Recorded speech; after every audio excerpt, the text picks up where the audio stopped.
and his name is John Cena.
Yo, what up, everybody? It's your boy, and we're back. And we're back with something a little bit different. Um, Usually we game a lot in this channel, right? We do a lot of the gaming stuff and check out new games, play the old ones or play with the Cash Crew fam that, I'm luckily to be a part of and have a great family behind me in that crew. But we're changing things for today, at least. But going forward, I think this is what I want to do because for those that don't know, I'm no longer gonna be a part of the Big Bad Twins podcast, and we're not doing that. I don't think ever again.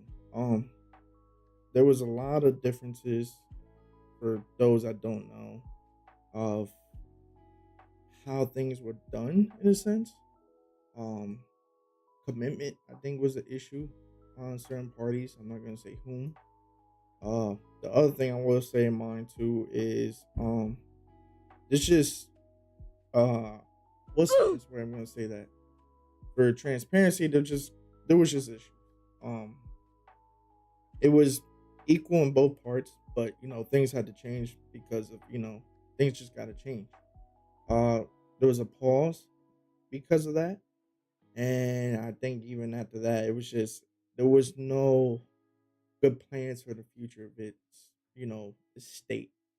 Um There was just too much. I feel like pulling in one end and not the other. Uh, Idea came from one side, but didn't commit from that same side as well. I'm just not gonna solo podcast. That might be a thing. Um, I was always wanting still to do a podcast, but the problem is commitment, right? Commitment is always an issue when it comes to podcasts. I had this idea since like 2019, 2020, and COVID happened. It really made me want to push for it more. Problem is the people I was cool with, and it was a lot of high school friends, just couldn't commit to those things, right? Um, and they have good personal reasons, but the layout was put ahead of time that it wasn't gonna happen. Compared to this, where I'm gonna be transparent. Chief was the one that came up with the idea, right? Because I always told him I always want to do podcasts and shit. But Chief has and you guys, anybody from CCM has the worst commitment issues when it comes to being dedicated. He will have the greatest ideas. He will have the motivation for a week or two, but then his motivation to continue doing this stuff is not. Looking at streaming, right?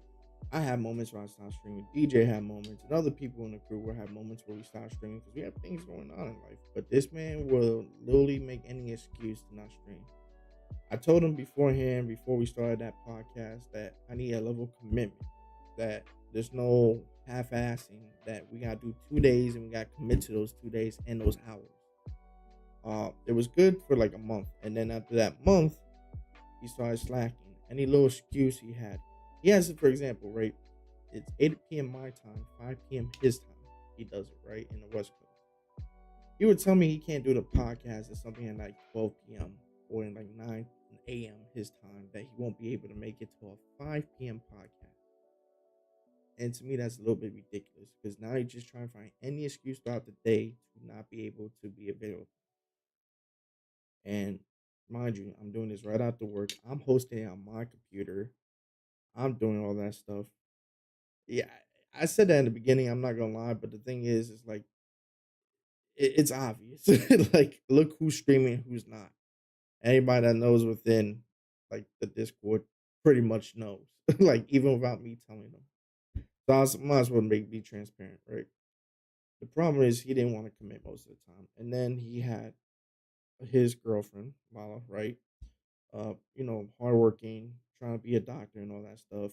Always want to pull from the time periods that he was working, knowing that he needed to commit to this.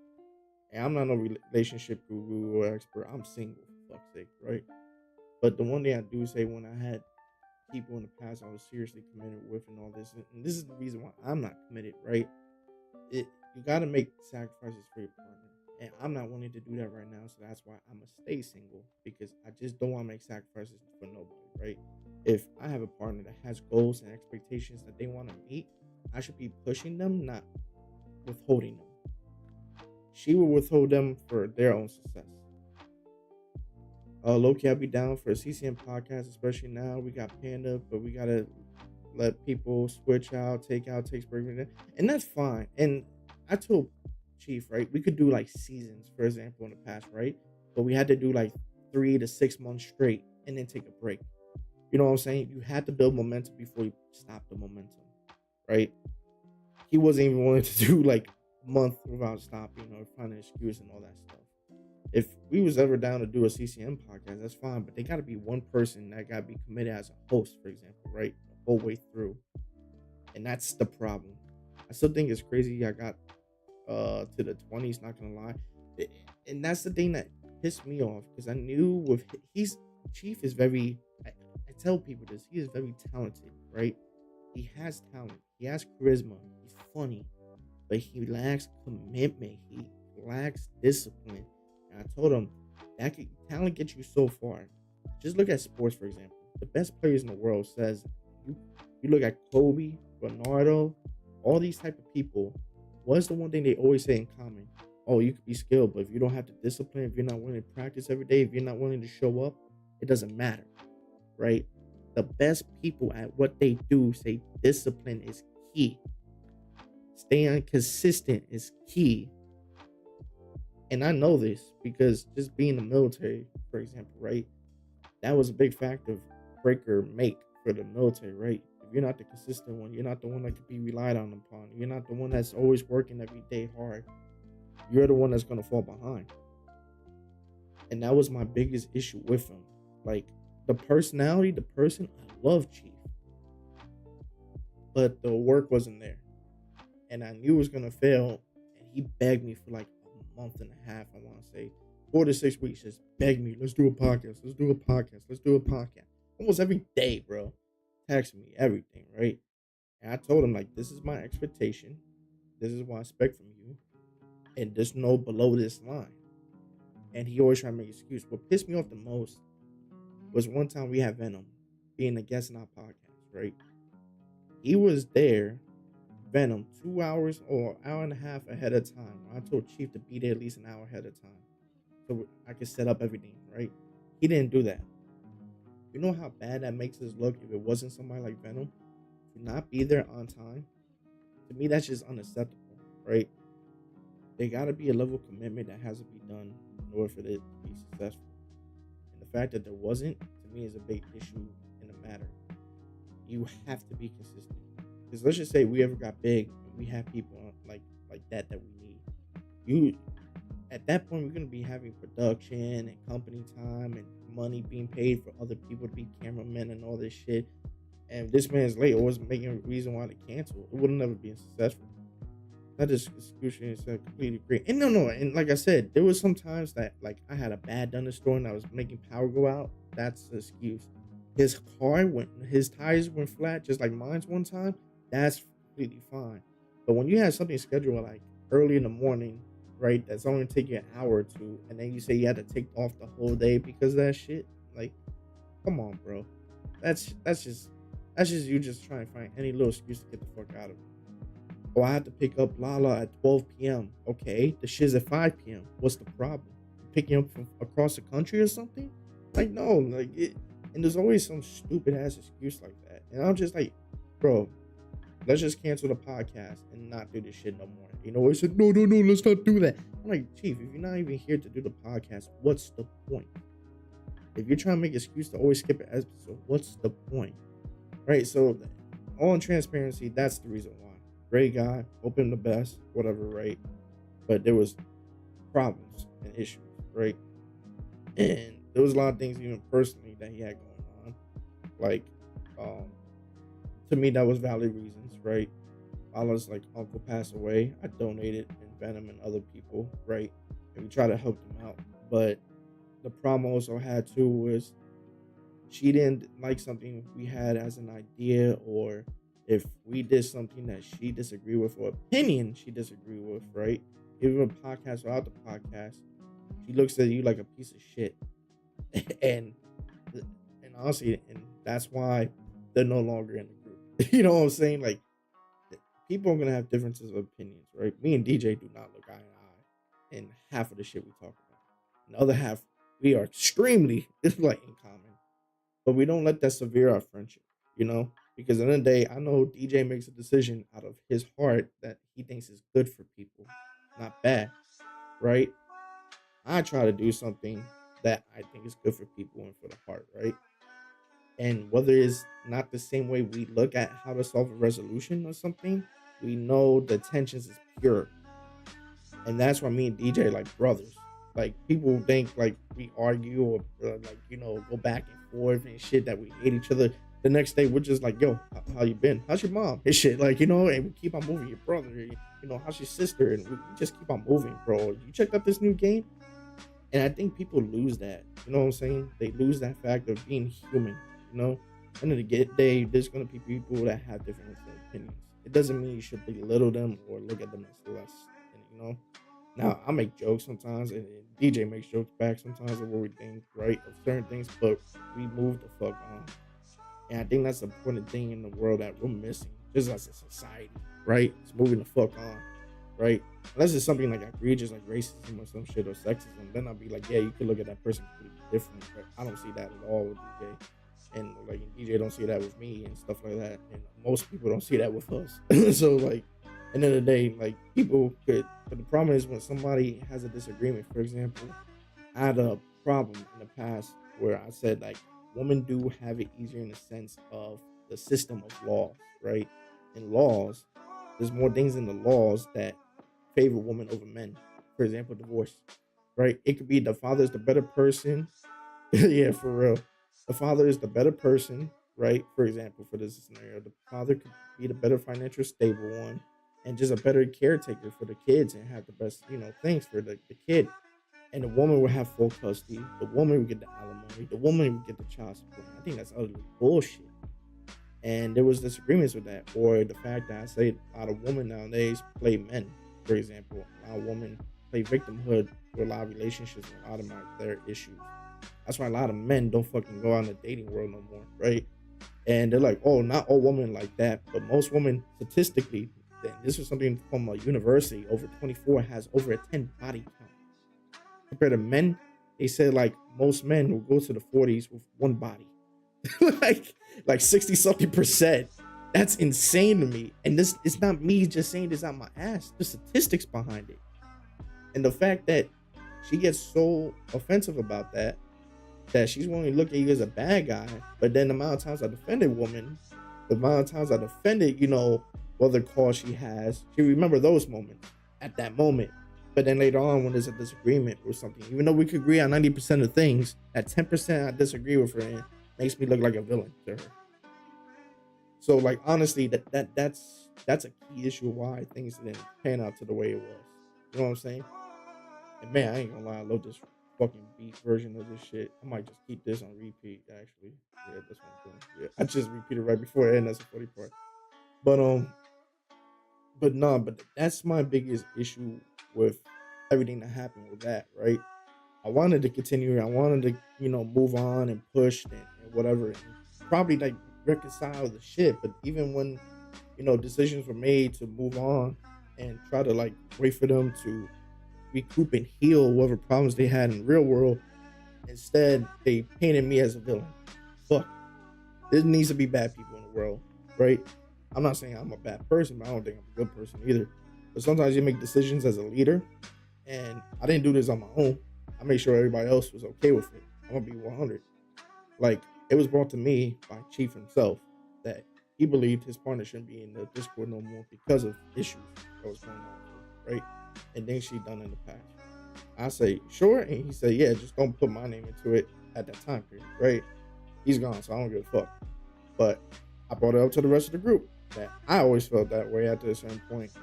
I know Venom did, and then others did too. And we got to that point that we did it, and it's all RJ's fault. And I know that's gonna happen. I'm the leader of the group. When I always believe as a leader, when people succeed, like a team succeeds, I think it's a team. When we fail, it's my fault. Because at the end of the day, I'm supposed to be the lifeline, the backup, the spine of the group, right? But I can't succeed without my team. That includes DJ, right? DJ is my right hand man. Without him, we don't have organization in Discord. The Discord doesn't look as organized, doesn't look as neat. The rules is not enforced. The news that come out in the Discord doesn't happen without DJ. Venom's the guy that is very community friendly to a lot of people, but to show like, hey, don't fuck around and fuck things up, or we'll kick you out, and I'll be the first one to curse you out. You need Venom for that. Danny was the reason why this shit got fresh air again when shit was dying, right? Hawks, like, moderates for most of us, right? So that's a good thing about him as well. Give me 1 second.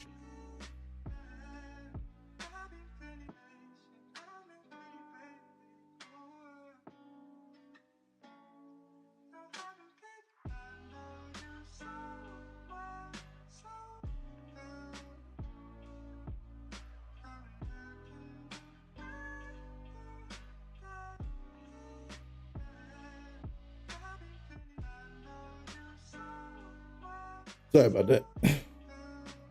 My mom doesn't like being the camera and stuff, and she be walking in the room. I'm like, oh, I'm in the middle of something. No matter how many times I tell her in the past, but she doesn't listen. But then one time she was in the camera, she's like, oh my god, I'm on camera. I was like, yes, I told you I do this. But I don't think she understands like my sister. My sister understands, but she's older. You know what I'm saying? But anyway, what I was saying, like the problem I had was Hawks, for example. That I was just saying about, right? Ox was always moderating for most of us. He always makes funny clips. He's the one that tells us about the newest things, but sometimes with gaming as well with DJ. So we had this team, and BC Boss, she's coming back, but she had her own like medical issues. But BC be the type to be like the mom of the group. And no matter how successful our group becomes, it won't be without you guys, right? So even as the leader of the group, right? I'm here if all things fail. I'm supposed to be the fail safe, right? But that means when tough decisions are made, I'm gonna be looking like the bad guy. And I'm used to that shit. I've been leaders when I was in sports teams growing up. I've been a leader in the military. I've been a leader even in jobs. Recently in the side, I'm giving the input, even though I might not be the leader, but I'm like the right hand man for somebody, whatever in a sense. I'm used to it, bro. Even things that's off, like, community service and stuff like that, they always look at me for guidance, for kids that I used to fucking help with schools and in the Sea Cadet program. I always been a leader all my life, right? Yeah, I'm getting emotional. Even if some of us felt bad about the conclusion. Yeah, of course. I mean, nobody wants that shit to end. It was a good decision at the end of the day. Yeah, that's absolutely. But at the end of the day, it's like, like I said, I'm the final verdict. At the end of the day, and most of the time, I don't think I ever did a decision without the group's whole entire thing. Retired tank man gives speech about necessary sacrifices. But shit like that has to happen for a fucking reason, right? And like I said, I never wish nothing ill about them. You know what I'm saying? Like I helped them when they needed stuff, whether it's emotionally, financially, or spiritually. I helped in all three regards. Right. The only thing I couldn't help is physically, right? But even then I gave physical advice. Like so it's like if I'm painted this bad guy or whatever, right? Fuck. You know what I'm saying? Like that doesn't surprise me. That doesn't change me. That doesn't make me feel like, oh fuck, like I need to get in good graces. No, I don't. I know what I did at the end of the day. I have that bed right there. I could go to sleep just fine, knowing what I fucking done for them and what I've done for people. I'm not gonna say they never did nothing for me too. If you want guests to bounce off of, let me know, broski. Bet. Facts. But at the end of the day, like you gotta live your life with no regrets. And it's funny because I saw a video by Ben Shapiro today talking about like Andrew Tate and all that stuff. And Andrew Tate said he has like no regrets and stuff that happened in his life and whatever. And Ben Shapiro is like, oh, if you don't have any regrets, that means you're not a good person. And I was like, I disagree with that because I'm like, I can make bad decisions and I know and acknowledge the bad decisions, but I don't have regrets on them because at the end of the day, I know I fucked up already. Like I can't change the past, so why would I regret it? At that point, I'm happy I did it because now I know what I did was wrong and I can move forward from it. You know what I'm saying? So I don't think not having regrets is a bad thing. I used to. There's only one thing I have regrets, and this is why I did this chat today. Was only one thing in my life, and wasn't being there for my grandmother. If y'all don't know, today, December 2nd, was the day my grandmother passed away in 2010. And it's been already 15 years since her passing. And I would tell you for one fact, it's not a day I don't miss. Um, it took everything in my heart today.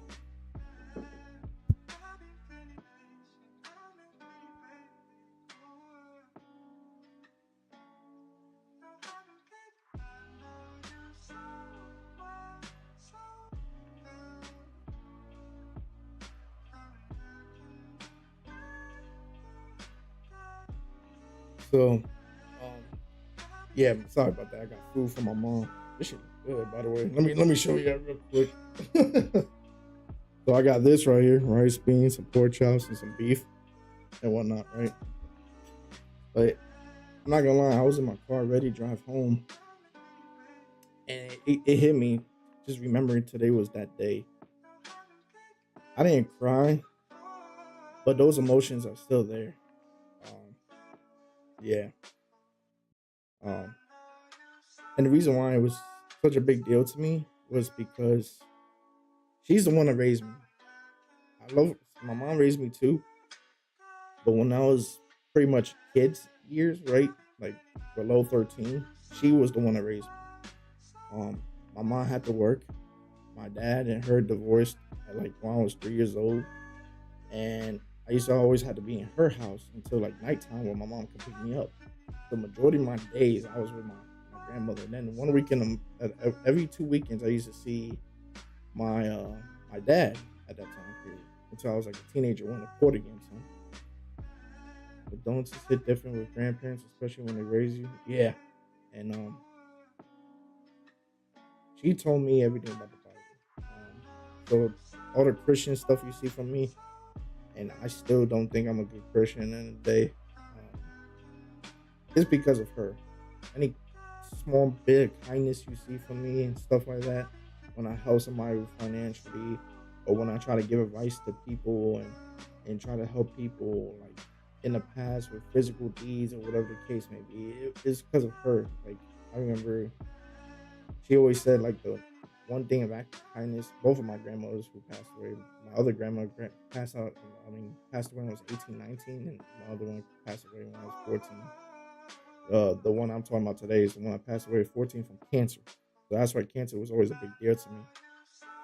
But when she passed away, um, it broke me because at that point I was dating girls and I was like cheating a lot. And during that time period, I was very detached from people. I barely talked after that year. Um, and I was kind of going the path of my father was. He was a young dude that cheated with girls and didn't give a shit and was very him, him, him. And I saw myself going that way. I remember my grandmother didn't want me to be that way. That's her own son, by the way. But she didn't. She wanted me to be better, and she always see the good faith in things. And at that same time period, I was going to court with my father. When I was going to court with my father because he was abusive. He abused me every way other than sexually. Um, so at that point, I had to go to court against him, which also had a restraining order by the court by force because of the situation. But the problem was he lived. I couldn't see. He had to be at 50 miles radius away from me. I was in New Jersey at the time. He was in New York, so that was fine. But the problem is I couldn't see my own grandmother because she was within that 50-mile radius of him. And if I go there, that would break the restraining order. So she was dying of cancer, and she was in like deathbed type shit. The day I won the court case, I heard. Um, I called her like December 1st or November 30th, and she couldn't talk on the phone. That's how bad she was in. And then December 2nd happened. I told her I was gonna come that weekend to see her. December 2nd happened, so I think it was actually the first. December 2nd happened because it was the next day afterwards. So it was December 1st, I talked to her on the phone. And December 2nd, I got the news she passed away. And they said she passed away because her last thing she wanted before she passed away, and she was holding out her death because she was waiting for me to hear from me or see me one last time before she passed away.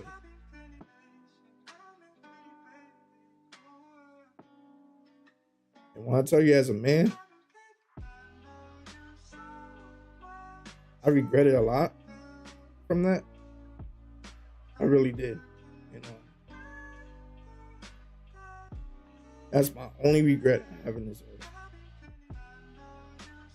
was not seeing her in time and not saying fuck the restraining order and went to see her anyway. I wanted to do so bad, and the lawyer said if you do that, we can't guarantee your safety, this and that. And at that point, I was like, I should have just said fuck it all and did it. And I did it. And apparently, she died happy, but I feel like she would have been better if she saw me in person than she did through the phone. And that's why I always had this resentment to my father to this day.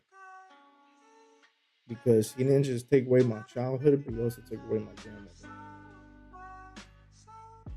And that shit hit me. And I would never think to this day because of that I'm a good person. People could tell me that. People could say, like, you know, I did things to change the world for fuck's sake. And I don't give a fuck because the person I love the most, other than my mother and my sister, probably the three most important ones in my life, is my mom, sister, and my grandmother. And I feel like I let her down. She might not feel that way, but I do. Because I made that promise on the phone I was going to see her before anything happens. And that's the one promise I also broke in my life. Because I don't make promises unless I try to commit them. And that was the one promise I ever broke. Because I was always told to never make a promise unless you could actually commit to it. So, to this day, that was the biggest hit in my life that I would say I regret. So yeah, that's why like today I was driving the car coming back home, and I just wanted to do YouTube reactions and whatever, but I was like, there's a lot of things I want to do for next year, and There's a lot of things I said I want to do different with streaming, and because of her dying for cancer, I always learned too that you gotta live your life to the fullest because you never know what's gonna happen. And I did the military, and I knew I was gonna be miserable. Probably like the word that a lot of these streaming platforms and stuff don't like to say. I probably was suicidal. Um, because I was just like, I can't live this life knowing I lost the people I love. I lost my other grandmother during the time period I was in the military. She had Alzheimer's. I lost the two loves of my life at that time period. Um, one of them cheated, the other one, it was just like it wasn't gonna work because of her parents just being away all the damn time, and I couldn't be there to help. Um, so I realized if I didn't leave to out the military, and I almost lost my family, right? Hurricane Maria happens. I didn't know they were alive. I didn't sleep for like almost 2, 3 months because I never got a call, a Facebook message, a text telling me they were okay. So most of the time I couldn't even sleep, not knowing if I didn't have a family to go back home to when I go back home on vacation. That the home I go to every day was my stepdad, my mom, and my sister and my dog. And I didn't know if I was gonna come back home to nothing, you know. So those type of things happen in your life, and people was like, "Why you don't take work seriously?" Like now, like not that I don't work, it's just like I don't commit 20 hours a day to fucking work like I used to. I do my 8 hours and I leave. And I tell every fucking place I work in, I'm like, you get the time that you asked of me in the contract, and that's it. I do 80 hours in 2 weeks. That's the most you're gonna get out of those 2 weeks. You're not getting more than that shit, whatever, right? Because I almost know how it was to give yourself to work so much that you almost lost everything. Money in the end of the day is not everything. Yeah, my name is RJ Money, whatever, and that was a nickname given to me as a teenager because I used to give out to people, right? Like, I used to give money to people that need it. I used to hustle for $1, right, and all that stuff. It wasn't because I want to be this rich snobby person. It was because people look know me as a hustler. I used to hustle for that dollar, right? But I got to a certain point too that I just know that that money could just not just be for me, but could take care of the people I love and care about. You know, that doesn't mean I'm gonna hand it for free, but I'm gonna help them out and then teach them how to get that money. I feel for you, Big Noah, is one of those things you can be like all BS aside. That's the type of moment you regret or you acknowledge has definitely impacted you. You know, to change your life and views. Absolutely, and that's 100% true. But um, for sure, like I look back and I'm like, I can't, I cannot try to live my dream. Um, so my dream was always be big in social media. I wanted to be a YouTuber more than everything, right?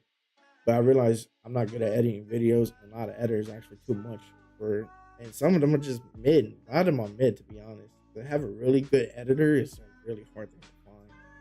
So to find a really good editor is going to be like the biggest bitch of the whole thing.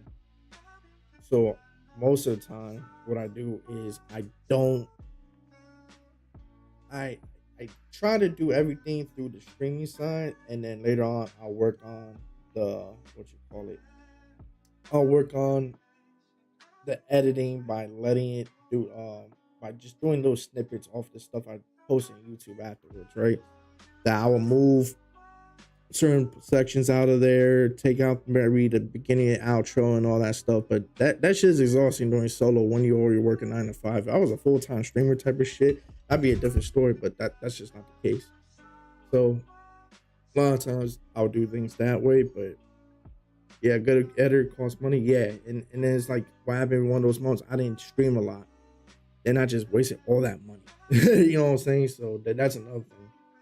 But so I think from this point forward, I think I want to do podcasting at least solo, right?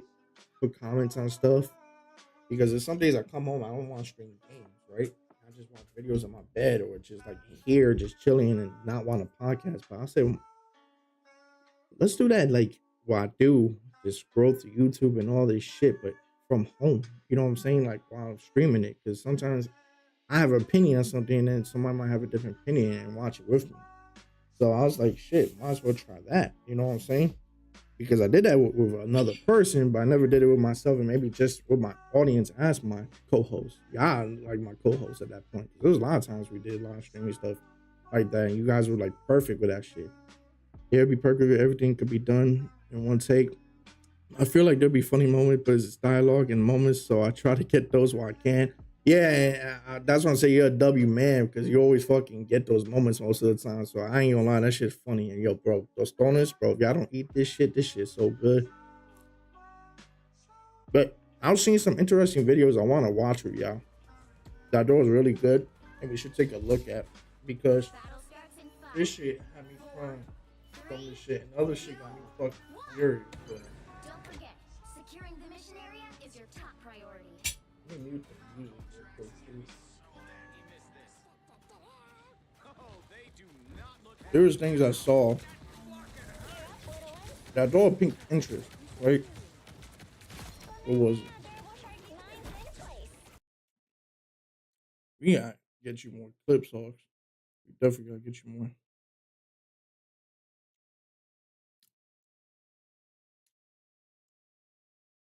One thing I saw that was interesting, I thought I put it on the thing for everybody to watch. But this Why have video games about gaming, right? I thought this was a very interesting topic, and I think like this should be kind of like something we should look at together because I think this has a really good point of view. I think we need to look at. Oh, what the hell just happened here? Do that. There we go. There we go.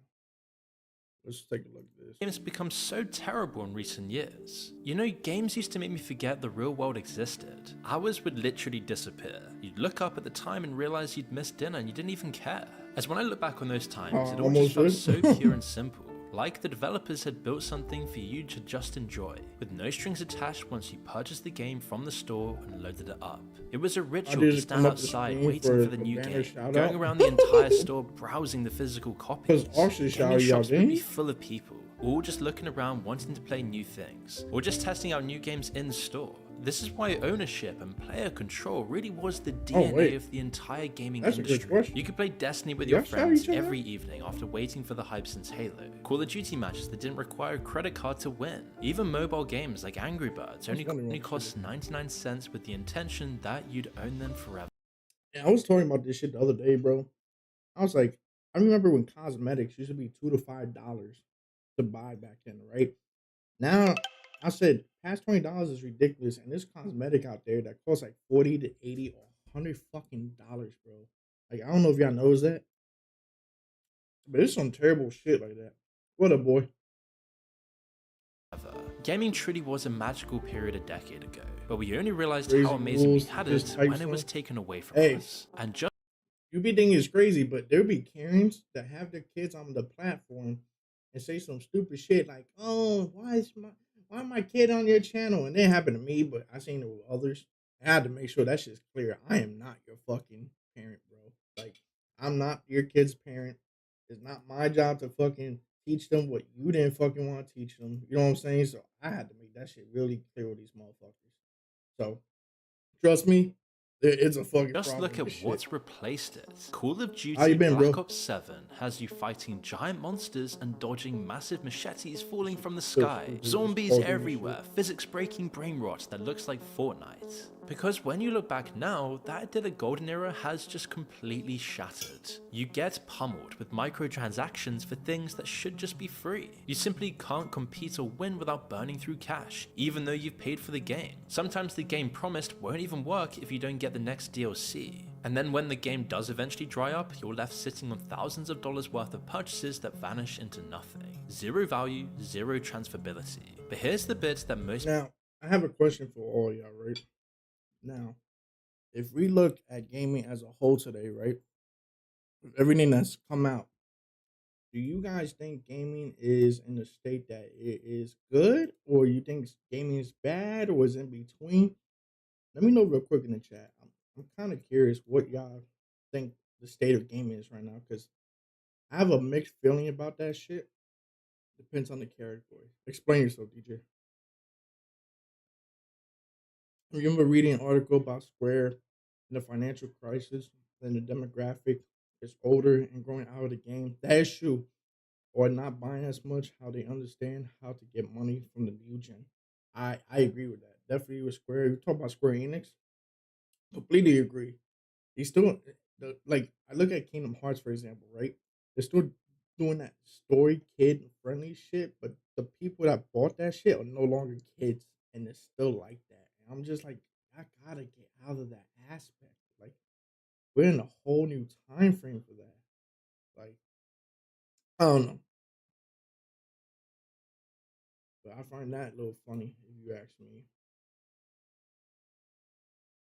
I'm still trying to see what DJ got to say about that because shit, for most part, everyone's so worried about the wrong demographic. Ain't no LGBTQ playing the games, but the clear outlines like Expedition F of the 33.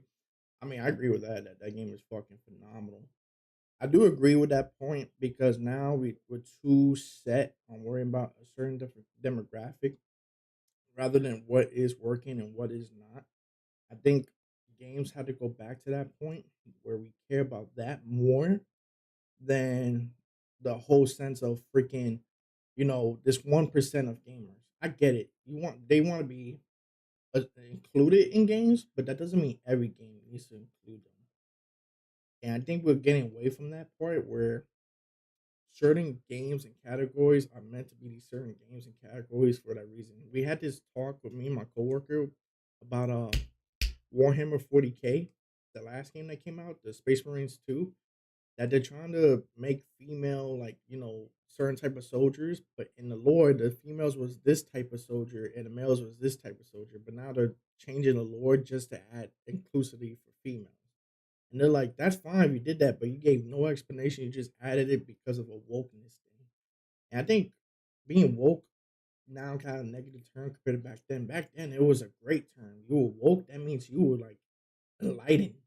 Now you say you're woke, and it's kind of like a negative term because now people don't understand the point of being fucking woke no more. Now it's just a fucking joke. It's not a good thing no more like it used to be back then.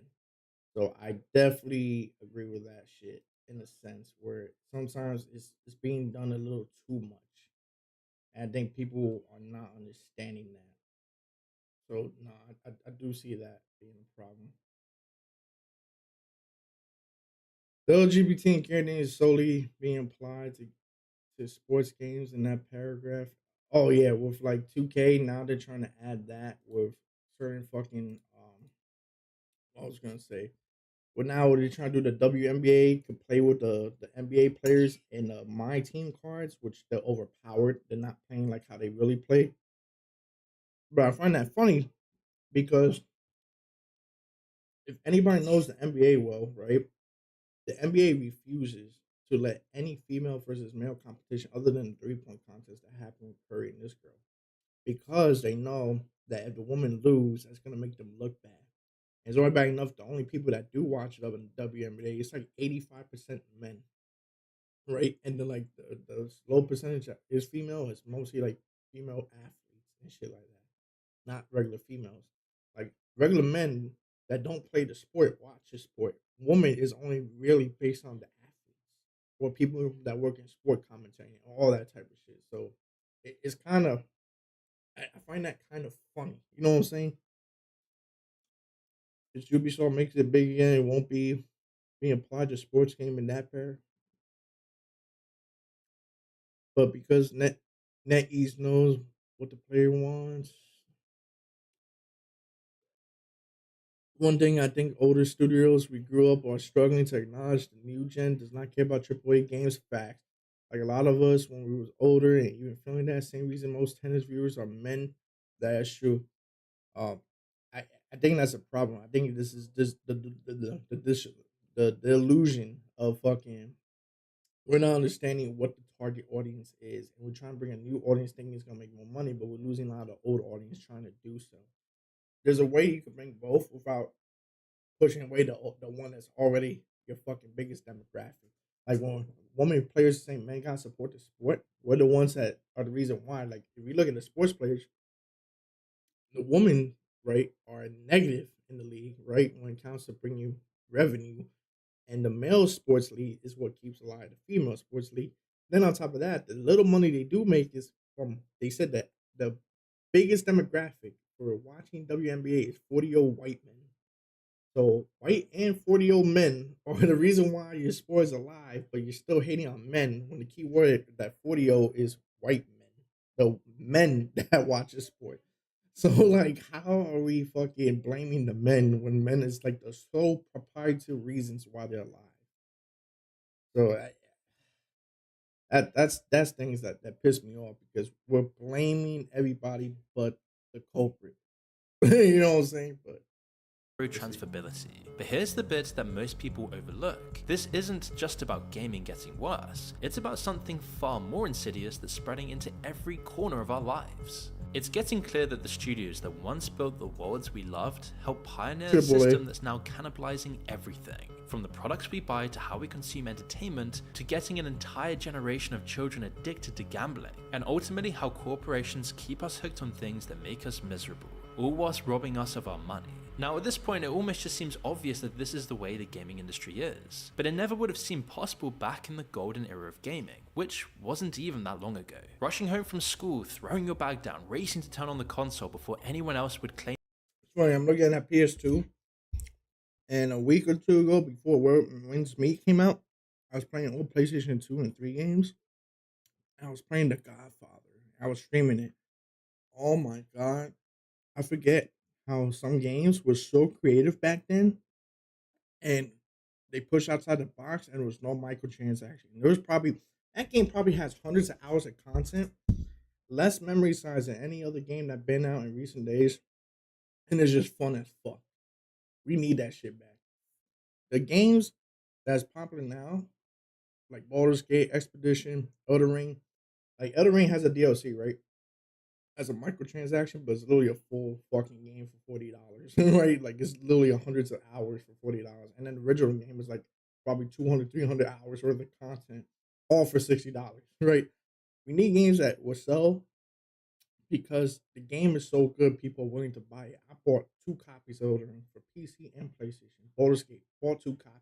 But the game is that good, people will want to buy it again because they want to play on another platform or with people, whatever the case may be, if the game is that good. I believe that because you want to support that game and make sure there's a sequel. So you might want to play on another console and you're willing to buy it. But if it's a game that I just don't think is worth that money and don't deserve that money, I won't do it. I got my first PS2 to 2 games I had were Tekken 2 Tag and Crash Bandicoot. Yo, Crash Bandicoot was my shit back then, bro. Like that was my shit. Oh shit. What the hell did I just do? I did the Google help. Right. Playing the TV, when you had no work, no to-do list grating at the back of your mind. All you wanted to do is just keep playing, whether it be Fallout, Elder Scrolls, World of Warcraft, Knights of the Old Republic, Destiny, Mass Effect, yeah, I know. Witcher, the original Borderlands, BC told me that. Halo, Age of Empires, Call of Duty, it doesn't even matter. There were Don't so worry about subbing me in mobile, crazy bro. good games, but all of them were similar in the fact that they gave you something the real world couldn't. A place where your decisions actually mattered, where you could socialize with people you wouldn't normally talk to. At school, you just felt like another kid in the crowd staying with the same friend group. But in a game, you had control and power, all while having lots of fun and socializing. It was genuinely escapism in its purest form. One thing I realized too, where Wins Meat, the thing that's lacking a lot of games, and where Wins Meat does better, but it's still not where it used to be, is socializing in games. I remember we used to socialize so much in video games and talk so much with each other. That was like almost a core concept of gaming, socializing. Whether it's talking shit to the other team or making new friends, I feel like that part is dying in gaming, which also put that magic behind it as well. But at least that's just how I feel. You could spend your Saturday completely alone, lost in these massive worlds, but it didn't feel lonely. It just felt like an adventure. It felt wholesome, stimulating, but it was also social in a way that it isn't now. That's why Saturday mornings meant coordinating with friends hours in advance. Why pizza nights in someone's basement for Halo tournaments felt more important than anything else. Gaming didn't just entertain us, it built our social. Let go Naughty Dog. It gave us a sense of community in an age of loneliness. You'd play endlessly with friends and strangers who became friends. Sometimes sometimes even meeting them in real I mean, not life. Watch Dogs. Some of your deepest childhood friendships Uncharted. were forged in these digital environments. It was for me at least. But that's when you realize that something about those experiences felt Me, Venom is a perfect example of that, by the way. We became best of friends through streaming and gaming, and then we met in real life and felt like we've been brothers for years.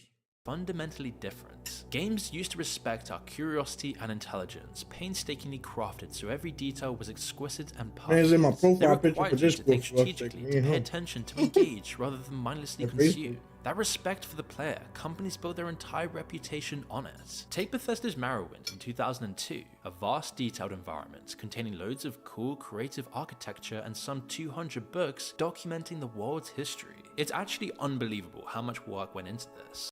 And chat, does anybody play Skyrim and shit like that? Like, I'm kind of curious. Is that a game that would be worth playing even nowadays? Because some people told me it's not as good nowadays because of the tech, and some people just say it's like one of the best games of all time that is always good. So let me know if you have. And all that hard work did pay off massively. Oblivion then arrived in 2006 and instantly topped it. Then it was Skyrim in 2011, which blew people's minds again, selling even more copies. It is still one of the best-selling games of all time, with a 96 Metacritic score and 227 gaming awards. These games were among the best for giving people total autonomy and control. You can go anywhere, do anything, ignore the main quest entirely and just wander into a cave. Find a random book that tells you the history of some obscure guild from 3 I felt that way with Fallout New Vegas, and to me, that's one of the best games of all time. And I kind of miss that where you could do anything you want. You could shoot every character in the game. There's not a single character that you can't kill in that game. Like literally every character is killable. Every. And it's just like even the one that starts you off in the beginning, you kill them. Like it's just insane. 300 years ago, or just find yourself immersed And it doesn't in a break the quest line game. you had no idea existed. I'm sure we all know people who sunk hundreds of hours into Skyrim and still found new things. I used to be an adventurer like you became a meme that transcended gaming itself. Gamers like World of Warcraft became cultural icons, appearing on TV shows like South Park. Everyone relied on Warzone to stay connected with friends in 2022, and you probably got something else to add to this endless list of amazing gaming experiences. It was practically endless, and you honestly realized that we had it so good before the course of gaming was steered onto a different path that no one wanted or asked for. Because somewhere along I blame Xbox on fucking bringing subscriptions on consoles, bro. Xbox single-handedly made that shit okay for other companies. Now Nintendo and Sony's copying it. But Xbox never did that since the first Xbox.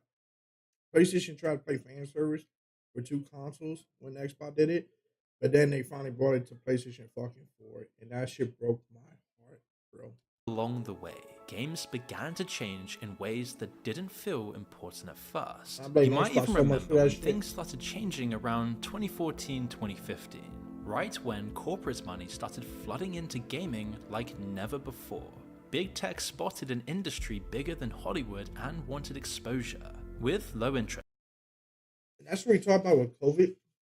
COVID brought so much of that bullshit into the scheme that they think it was normal that people will play that much hours of video games and invest that much because we was in a time period where people were just generally bored and could not go out. So you had people that never played video games start playing video games, and they thought those people want to go back to day-to-day life. And then people got stimulus checks of $2,000, and guess what some people did when they already could still pay the rent because the job still paid or whatever? They just bought games. So yeah, like 2 or 3 stimulus checks to buy games and shit. And those just there for just survival. But they thought that was gonna last for fucking the next 10 years because of a spike of rare incident. Like Netflix, Hulu, all these things end up being more popular at that time period. Anything that was at home services got more popular, but they thought for some reason in the gaming world that would stay that way. The delusion behind that fucking logic was the stupidest thing ever. Because now a lot of companies, definitely like Ubisoft, realize they're not gonna make that much money no more. And I'm like, let's be honest here. You was never gonna make that money forever. Like, let's be 100% honest. And the fact that they thought, yeah, I don't know, bro. That was just an L idea. It's an L idea that y'all thought y'all gonna make that money forever. That's insane. Interest rates and cheap capital, the culture surrounding tech changed too. Move fast and break things became the mantra, and the patient, methodical strategy that defined the golden era started to break apart. Then came a tidal wave of acquisitions. In 2014 alone, Microsoft bought Mojang, which created Minecraft, for $2.5 billion. Facebook then paid $2 billion for Oculus VR. Amazon grabbed Twitch for nearly $1 billion. And once that happened, the floodgates were open.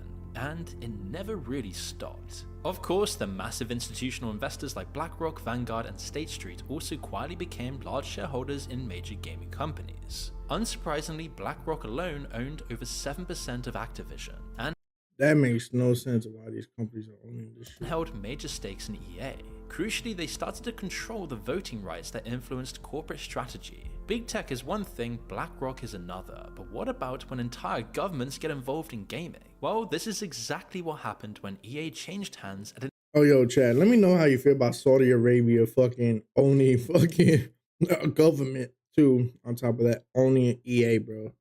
Like, I've been hearing a lot of negative about that shit. insane $55 billion. The buyers? Saudi Arabia's Public Investment Fund, Silver Lake Private Equity, and Jared Kushner's investment firm Affinity Partners. So the Saudi government now owns the company behind FIFA, Madden, Battlefield, and The Sims. I think they did just for I mean, FIFA, EA's but- already hated enough, and it's already destroyed more cherished studios than Oh, any yeah, other NBA publisher in Streets, history. oh, And I mean I don't care about systematically. Sims. Here's how Dead it tends Space, to play I feel out. that, They acquire an innovative studio, force a live service pivot, meaning pivoting closed-loop games to something that evolves constantly with ongoing costs for players. Or just set unrealistic sales targets and squeeze the company for everything. Then they shut down when the creative team can't transform a game into a microtransaction factory. So let's start with the biggest names they obliterated. First, we have Westwood saw phones Studios, already which looking created at Command and Conquer and Tencent, pioneered like, real-time they already strategy washed their hands of games. it. Oh, EA yeah. bought them in I expect it to be 1998 done deal for before Prince of Persia remake. $122.5 million. By March love Prince of 2003, they were gone. One underperforming title, and EA closed them down entirely. The co-founder said the shift from passion to profit took its toll. Then there's Bullfrog Productions, who invented the god game genre. We're talking Populous Theme Park and Theme Hospital and Dungeon Keeper.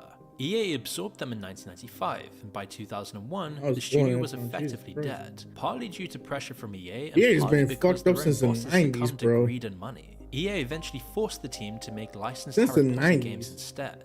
Anthem by BioWare practically failed under EA too, leaving the Yo, hot take. I'm gonna say right now, I think Anthem, I got it for free on the PlayStation, right? I think Anthem was low key a good game when you count just combat, physics, and all that shit. I thought it was fantastic. Graphics was gorgeous. There was only two problems I had with Anthem. One, the story was unappealing. Everything that they showed in the trailer wasn't good with the thing. Two, the game was too easy. I mean, we put in the hardest difficulty, beat the whole game like nothing. I think I died one time, and it's because I was just being stupid, not because I was trying. Then we did like those raids that they had. We did the raid in the hardest difficulty. They didn't even get the armor to like go up to the hardest difficulty, and we beat it like nothing. I was like, this game is the most easiest game I played in my life.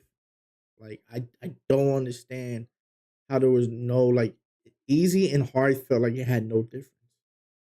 I think Anthem was one rushed because we found that out that it was only 6 months to create it. And to be fair, they made that shit in 6 months. That's impressive. Imagine they had 3 years, 4 years, 5 years. Oh my God, this could have been the greatest game of all time. Like, I truly believe that. And the fact they only had 6 months before launch to make this game is crazy. Anthem walked so the Iron Man game could be scrapped.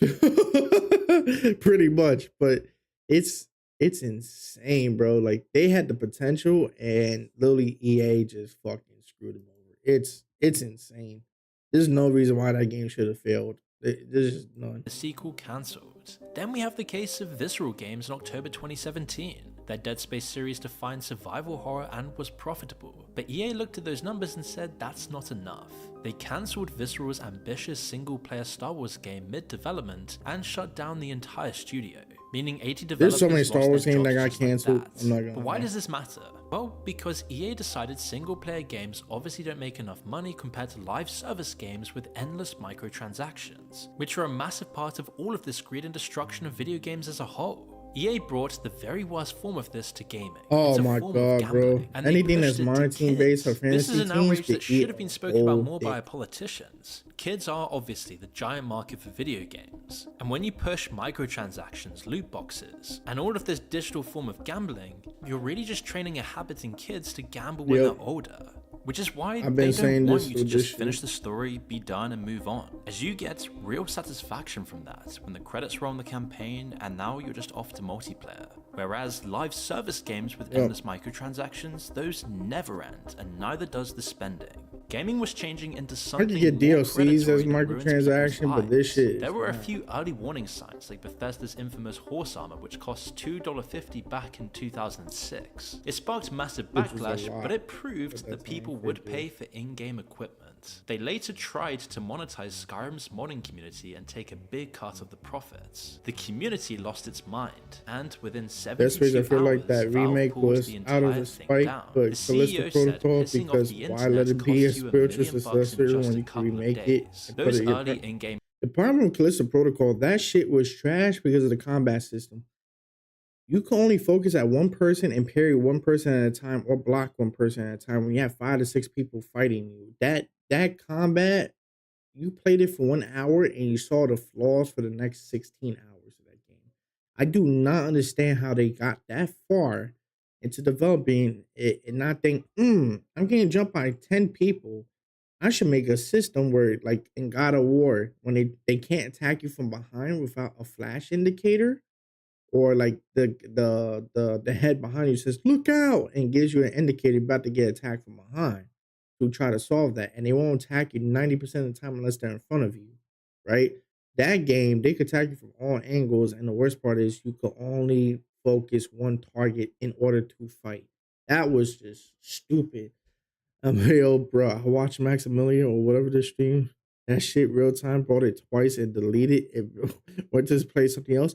The game had a great idea. It was just, it's unplayable to combat. I feel like the story, the element, and all that feel really cool, but and gory, and I like the executions and all that shit. It's just literally, they just had to make it easier for you to fight more than one person. If they fixed that one flaw, the game would have been fine. But they literally just, nobody tested it. That's the problem. monetization attempts are trivial compared to what came next. But before we continue, I want to thank Clean My Mac for sponsoring we're not looking Clean for My Mac. ads. Clearly, malware also added a They're need not to paying me. fight on your price crash. But your Mac with the industry and let it go. Call of Duty introduced loot boxes with powerful weapons in Black Ops 3. Destiny took it even further when they locked base game players out of weekly content unless they bought DLCs. Activision still think even that was filed a stupid. patent for systems designed to manipulate players into buying microtransactions through matchmaking. Basically pitting new players against those deeper into the game to force them to upgrade their loadout in order to I didn't even know that was dang. So you're telling me Destiny. I was looking at another fucking video that was telling me like the best games in the early 2010s, and Destiny was one of them they talked about, which I never thought it was a good game.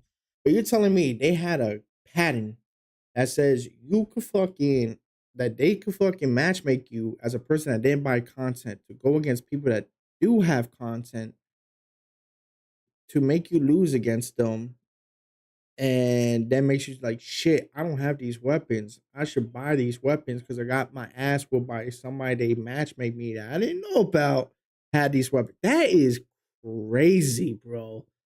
That is crazy. So they purposely, if you didn't buy something, Ox, they would matchmake you against somebody that bought the weapons, make you get your ass whooped by them to make you think maybe I should buy these weapons. That is such manipulative bullshit.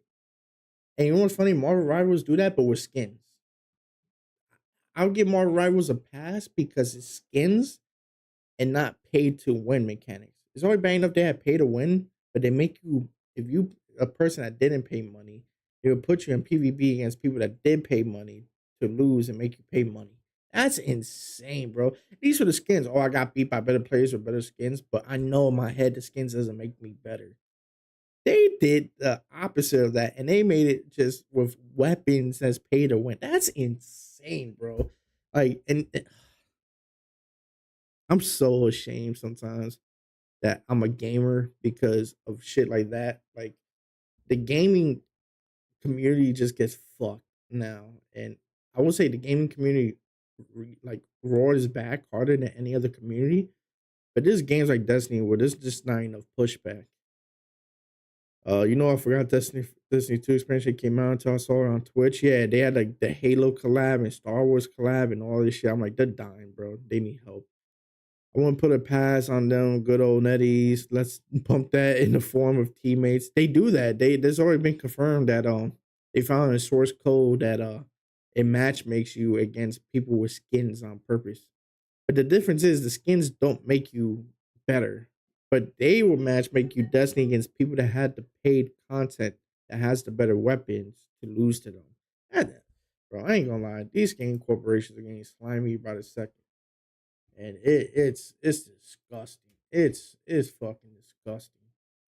To compete. Mobile game is an even more hellish environment for loot box mechanics and laid the groundwork with Candy Crush and Farmville. I mean, just take Angry Birds. When it launched in 2009, it cost 99 cents, a complete game that you owned forever. Because it was made with love and it was a fair transaction, it became a cultural phenomenon. But in 2015, they couldn't let that go. Angry Birds 2 then launched as free-to-play, but with aggressive monetization. Revenue Plant vs. Zombies is the same thing. Plant vs. Zombies 1 had no microtransactions. Second Plant vs. Zombie had microtransactions.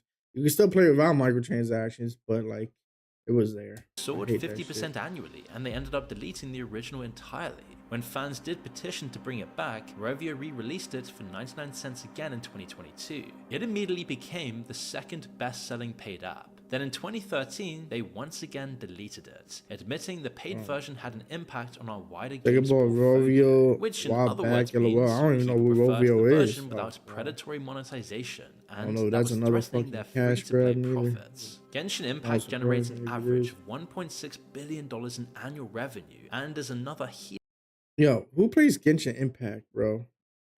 I ain't gonna lie. Anytime I see Genshin Impact, the only thing I think of is fucking Gooners, bro. Like, that game is such a gooning game. My boy says, oh, the game is good. And I played it for like 20 minutes, 15 minutes. And I told him, like, bro, I know why you buy it, you dirty motherfucker, you. Like, you know what I'm saying? Like, let's be 100, bro. Y'all only play that game for one fucking reason. You fucking disgusting pigs. I mean, I be buying disgusting skins and fucking Marvel Rivals. Don't get me wrong, but it's just like that whole game is disgusting. It's not like there's no aspect of the game that's not disgusting. You know what I'm saying? Like, that whole game is 99% gooning. Like, it's This example of loot box mechanics. The system comes with low drop rates for under 1% for top tier items, costing approximately $25 for 10 pools, but there's a pity system that guarantees a 5-star Genshin players, let yourself be known in the chat, bro. Spending You gotta $900 on a single character for a single item, with the added pressure that you know you will get it eventually if you just spend more money. It's just a classic case of the sunk cost fallacy, where someone resists abandoning a strategy because they're invested deeply into it. Like, it reminded me, like, bro, it shows this shit in a cover, but when I saw a girl in the game, like a female character in the game, and her shit was like Z-type titties. Like, her shit was bigger than a man's body in the game. Her tetas, bro. It was the size of fucking a blimp. I was just like, bro, that don't even look hot, bro. That look like those girls that do the plastic surgeries. They have like G cups and shit. Those bimbos. Like, bro, I was like, come on, bro. Like, it says some games are starting to move away to the new buy the character you want as a gotcha mark you pay to pull on the banners is collapsing. Yeah, I mean, the buy new character shit is kind of stupid. A homeboy was like, why they got the men in Genshin look like femboy twinks? I mean, yeah, I ain't gonna lie. That community is a very weird community, bro. I'm not gonna lie to you. And the one thing I ain't proud of, I try to join Minecraft servers to see some cool servers, and bro, the amount of weird shit I seen in some of these Minecraft servers, bro, never again, bro, never again. I was like, bro, I wanted to actually see some cool servers like I saw on YouTube, bro. This, I'm gonna say this as nice as possible.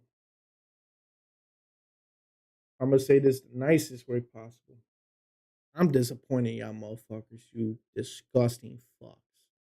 The shit I see in Minecraft servers are insane. Like this shit, like I'm gonna be 100. I found ones that was like slave camps in the game. Uh, a lot of weird stuff for skins to do the Twinks event boys and all that shit, and a lot of XXX content in some of these servers. I was just like, Jesus Christ. I saw Minecraft said something that they're gonna try to stop all these servers. I'm like, there's not a lot of them, right? Boy, was I wrong. Oh my god, bro. The Jenny mod. Bro, I didn't know how I heard of Jenny in like 2016 when I was in the military. I was like, bro, ain't nobody gonna download this shit. A girlfriend in the game. Bro, the amount of people that put that mod in their games. Like, oh my god.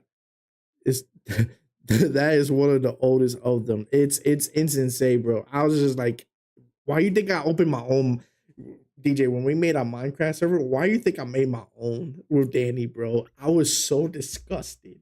And some of the other ones I seen from Minecraft owners, it's insane. And some of them you just put like Minecraft servers online, you find some of them, and then some others on Reddit and all that shit.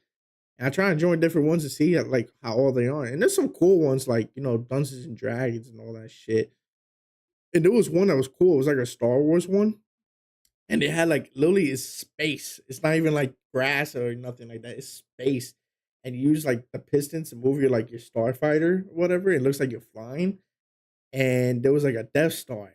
That was the coolest one, bro. But then it was like you had to pay to be in the server or whatever. I was like, I'm not paying for this shit. Even though it was really dope. I'm not paying for that shit. So I didn't stay in that server. But I'm like, bro, that shit was free. Bro, I'll be on the Star Wars vibe all the time. But the fact that I saw some other ones and there was more of them than was those Star Wars or Dungeons and Dragons one, y'all some filthy fucks. That's all I gotta say. But let's get back to the video, bro. Trust me, I know that's why I always read my old server.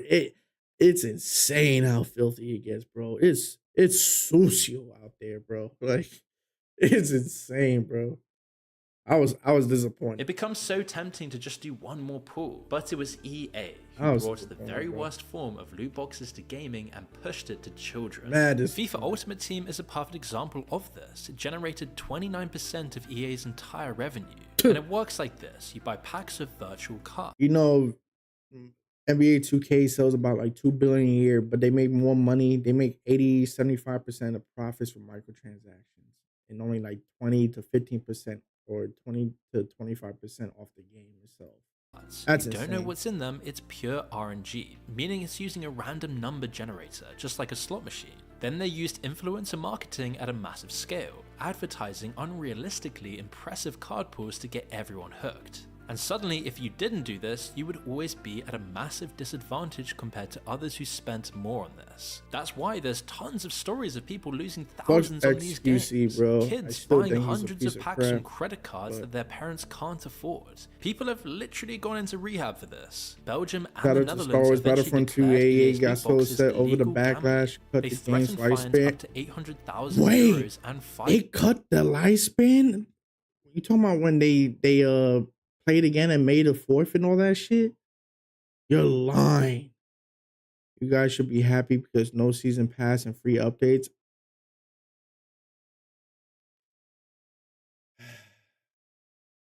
They said that after they got the PP slap by the mouse. The mouse even said, "What the hell you doing? Charging for Darth Vader and loot boxes?" Yeah, May the 4th. That's insane, bro. Yo, they brought so many people came back to Battlefront just so they could show that there should be a Battlefront 3.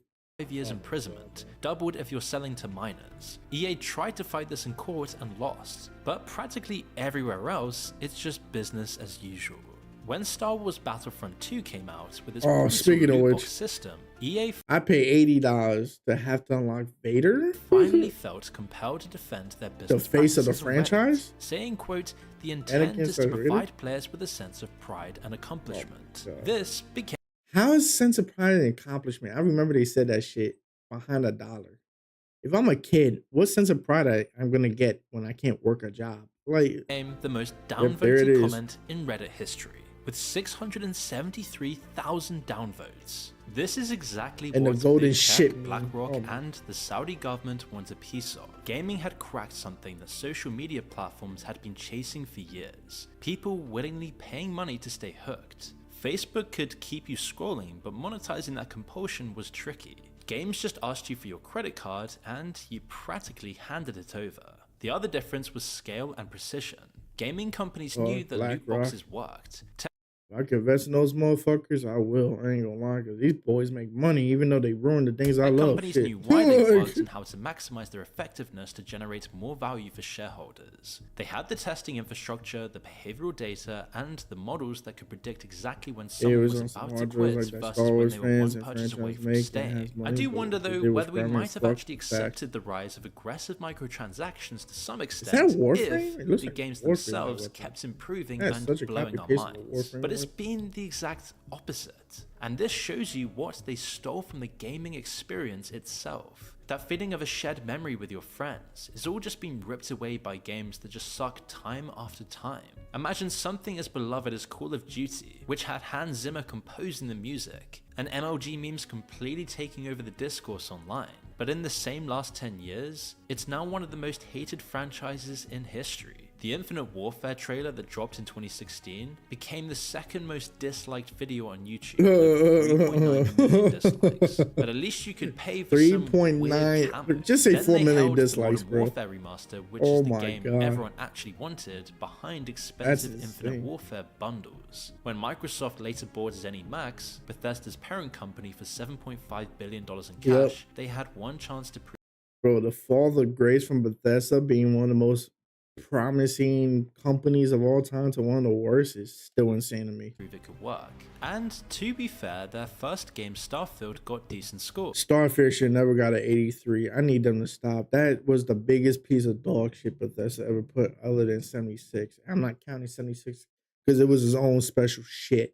But once people got stuck Infinite in, Warfare it was just so felt ass, they had to empty. keep updating Black Ops Thousands 3. of planets Yeah. to explore, Black but Ops few 3 of them was had shit too, anything low interesting key. on them. Then came mods, Unpopular except this opinion. time they were cool. Y'all was just happy because there was a new We're Black Ops, talking but it was an not better than absolutely 201. outrageous $7 for a Starfield wasn't bad 15-minute after the quest. updates. I hate it's not towards you, DJ. I hate when people say that shit. You know what I'm saying? Like, if they made the game free after that garbage, that'd be a whole nother story because they fucked up so bad. But the fact that, like, Cyberpunk, that game, so many, even 2042, the only reason why I gave 2042 a pass, they made it like $5. But there's no reason why a game should be that shit. And then fucking 2 years later, it's finally good. No Man's Sky, I got that shit for dirt cheap. It was like $5. Sea of Thieves, I got for like $15 or whatever, right? They had a shit launch and they made a game dumb cheap for their fucking mistakes. But when a game's still charging 40 or more dollars after they took 3 years to finally make the game good, no, fuck you, bro. Like, oh, I get that. And I agree with you with that. It shouldn't have launched. Paying full price for an unfinished game in practice that needs to stop unless you're making that bitch free. I feel like if you paid that $60 and the shit wasn't finished, all the DLC should be free for that, like, first day, first month buyer. Like, it makes no sense that I get the unfinished fucking product and then I have to pay for the DLCs and all that shit, or have to wait for expansions. But people get the discounted version of the game afterwards because the reputation got sunken. Like, that shit is trash. And I hate that practice. It should just be finished at launch, and then any DLC that you was planning to do in the future should already be in that fucking game if you already thought about it before launch. There's a DLC back then because Gears of War had, like, for example, Gears of War 1 did a whole full game. And they're like, oh, it got successful more than they thought because they had a budget. So when they realized they got a lot of money coming in, they're like, oh, we're going to add these 2 extra levels we never finished because we didn't have time. So we finished it up. and then we charge. I think they charge like 15, $20 for like 4 or 6 hours worth of fucking levels. And I'm just like, bro, that was a great DLC back then. And then what you call it, Halo added DLCs for the third one, and they were like $20 DLCs, and there's a bunch of good shit on it, like missions and fucking maps and stuff for multiplayer. Like DLCs back then used to be a good thing, not that oh yeah we're gonna fucking finish 100% of the game and give you like the other 60% as DLCs like Destiny does. Fuck 'em, bro. In a $70 game. Within 2 years, players dropped 97% Trying to argue to that around it's so much work for words that 3,700 average players. goes into game. That's bullshit because they have engines that make 90% of the fucking baseline. All they had to do is make the art design around the models. That's it. And then like making the story and levels, that's the same shit any company has to do. So that's bullshit. Insert AI and we'll make it easier. That's what Black Ops did. I wouldn't even care if it was a small studio doing it. I get the lack of funding, but these AAA stars have multi-billions, no excuse For fact. perspective, Skyrim still has some 20,000 daily players. Other new games don't even work when they're released. When the highly anticipated Fallout 76 dropped in November 2018, there were over 200 bugs identified at launch, leading to a 56GB day one patch. They'd advertised a $200 Power Armor edition with a West-Tech canvas duffel bag. But what actually shipped was cheap nylon, and so everyone blew up about it. When people complained, their response was to offer a pathetic 500 atoms, roughly $5 worth of actual canvas dumb enough to pure contempt for Redemption, Elden Ring, Battlefield most. Feel like incompetence anymore. It was just pure contempt for those who'd loved the franchise the most. Sure, there have been a few anomalies in recent years, Red Dead Redemption, Elden Ring, Battlefield 3, but you get a Elden Ring, probably the most goated game of all time. We need more games like that. Game like that every few years, whereas it used to be a few every single year, and even these rare exceptions. Now, I'm not gonna lie, chat. I'm gonna keep it 100. I think the past 3 years, 2023, 4, and 5, we probably had the best years of gaming in a long time. I'll say from 2016 to 2022 ish, we had a drought where we had a bunch of microtransaction, need a game, like a pay to win games and all that stuff. But I ain't gonna lie, I looked at the roster of games we had this year.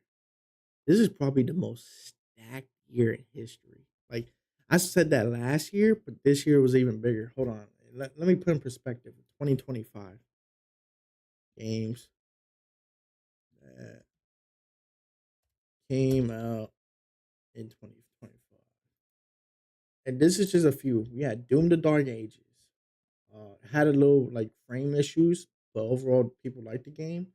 We had Split Fiction, Claire Expedition 33, Silk Song, Assassin's Creed Shadows, which is probably one of the best Assassin's Creeds they had in a while. Monster Hunt Wilds, Mario Kart World, Borderlands 4, which I heard that has a lot of like frame issues, but people didn't thought the game was right.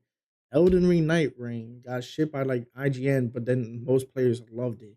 Death Stranding 2, Donkey Kong Bonanzas, Ninja Gaiden 4, The Outer Worlds 2, Battlefield 6. What was another? Dynasty Warriors Origins. People love that shit. I still don't know what that one's about. Tony Hawk 3 and 4 came out again for this shit. Little Nightmares 3, Arc Raiders, Kirby Air Raiders, Mafia the Old Country, which that game looked good. I still gotta get that one. Dying Light the Beast, which I know you played, DJ. WWE 2K25, I heard was pretty decent this year. Nothing to change, but it was not bad. They just said get rid of the island, which I already knew that shit was gonna be trash. Fucking Sniper Elite Resistance, Elden Scrolls Oblivion remake. Bro, there was so many games. Then we had Silent Hill F. We also had fucking Where Winds Meet. Like this gear is stacked, bro. This is crazy. Metal Gear Solid, a Snake Eater. Like this shit is probably the most stacked. Player Expedition 33, of course. Kingdom Come Deliverance 2, which that was part of the game of the year. And then Marvel's comics Marvel Cosmic Evasion. I heard this game is supposed to be a banger to a lot of people. Like this is a stacked year, bro. And you know what's the best part about it? All the games that's doing successful is not like microtransaction, transaction heavy. Like Player Expedition 33 is on the level of being better than Baldur's Gate. A lot of people was telling me. They said Baldur's is like it's Elden Ring and might be Player Expedition 33, then Baldur's Gate 3. And like the past like 5 years of best games. The fact that Player Expedition 33 is to some people is better than Baldur's Gate that play Baldur's Gate is insane. I thought Baldur's Gate is a masterpiece. So I'm hearing that. Oh, Ghost of Yote. That's another game that came out. Bro, this is crazy. To be fair, we have a lot of new game producers step up then. Not even including the indie producers. Mafia game was a little bit buggy according to Venom. No, I was watching. I saw the frames going down, but like the gameplay looked solid. And from what I saw from Venom Stream, the story wasn't that crazy. He said he liked it though. He said it's thing to my dad, but it wasn't like they was afraid to push boundaries. I think that's a problem, but that's a AAA problem. But he said it was a solid 8. He told me 7 to 8. I remember they talked about years ago about the second coming, the game market crash. I wonder if it's really inevitable. The industry is trying to prolong it to save face. Mentioned the AI build part. I'm so mad that Microsoft for that alone right now buying 40% of the global market is fucked. Yeah, but I'm just like, I didn't know Killing the Floor 3 came out too. Bro, like we had probably the Digimon story, the Time Stranger. People said that Digimon game is a sleeper, bro. And I was like, bro, I haven't seen a good Digimon game since like Game Boy Advance. Like that's how long it's been with Digimon. Apparently that game was killing the market right now with praise. So it's like we're in this part that almost 500 Digimon and DLC coming. Too many good companies still standing by the gamers. And it's like, bro, what pisses me off, a lot of people. Oh, did I say Hades 3? Yeah, that's another one. I mean, Hades 2, that one. I forgot about that one too. They didn't even put the indie games like that in this shit. But the craziest part about this is we have all these games that's coming out, and we have people that still put fucking Call of Duty and NBA 2K in the top of sales in these fucking games. Like, it, this shit pisses me off because you look at all these games, like majority of them is solid. I still remember when I bought fucking what's it called? Um that fucking Suicide Squad. That game was dog shit, bro. I was so mad that was a game. Let me see what and let's look at 2024, for example. These are the games that came out 2024. Yeah, Black Myth Wukong, Dragon Dogma 2, Alan Wake 2, Batman Arkham Shadows. I didn't play that one. Indiana Jones, I heard was actually pretty decent. Hades, uh, Persona 3 Reload, Still Wake Deep, uh, this more. Elden Ring Shadow of the Erdtree, Final Fantasy 7, Astrobot, Last of Us 2 Remastered, which that shit should not be in that shit. Tekken 8, which people think Tekken 8 is one of the best combat games. Prince of Persia: The Lost Crown, Cilantro, Animal Well, Satisfactory, Little Kitty Big City, Princess Peach Showtime, Legend of Zelda Echoes Wisdom, Star Wars Outlaws, Microsoft Flight Simulator, which apparently that was a big hit, apparently. Uh, Silent Hill 2 Remake, Dragon Age. Oh no, Dragon Age Veilguard was terrible. Suicide Squad Kills the Justice League, another terrible fucking game. What else we got here?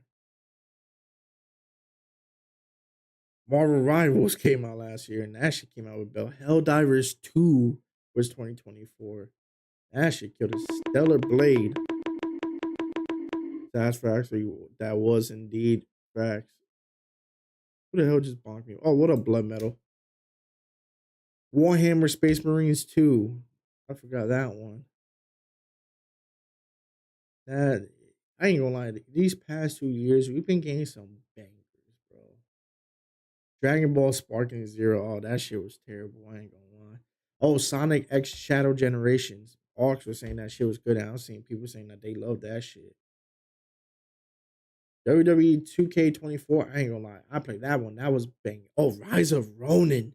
That game was good. I don't know why people didn't like that shit that much.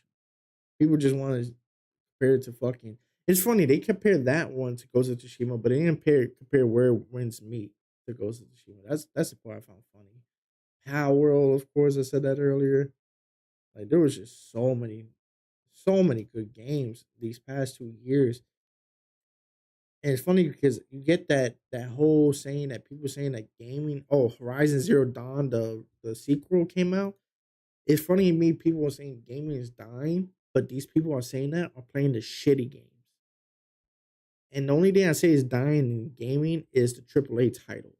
The AAA title is fucking terrible. And Repo came out last year, I just saw too. So it's like the gaming market is stacked, bro. And then are we there yet? Another game we played was fucking amazing. We still didn't beat that shit.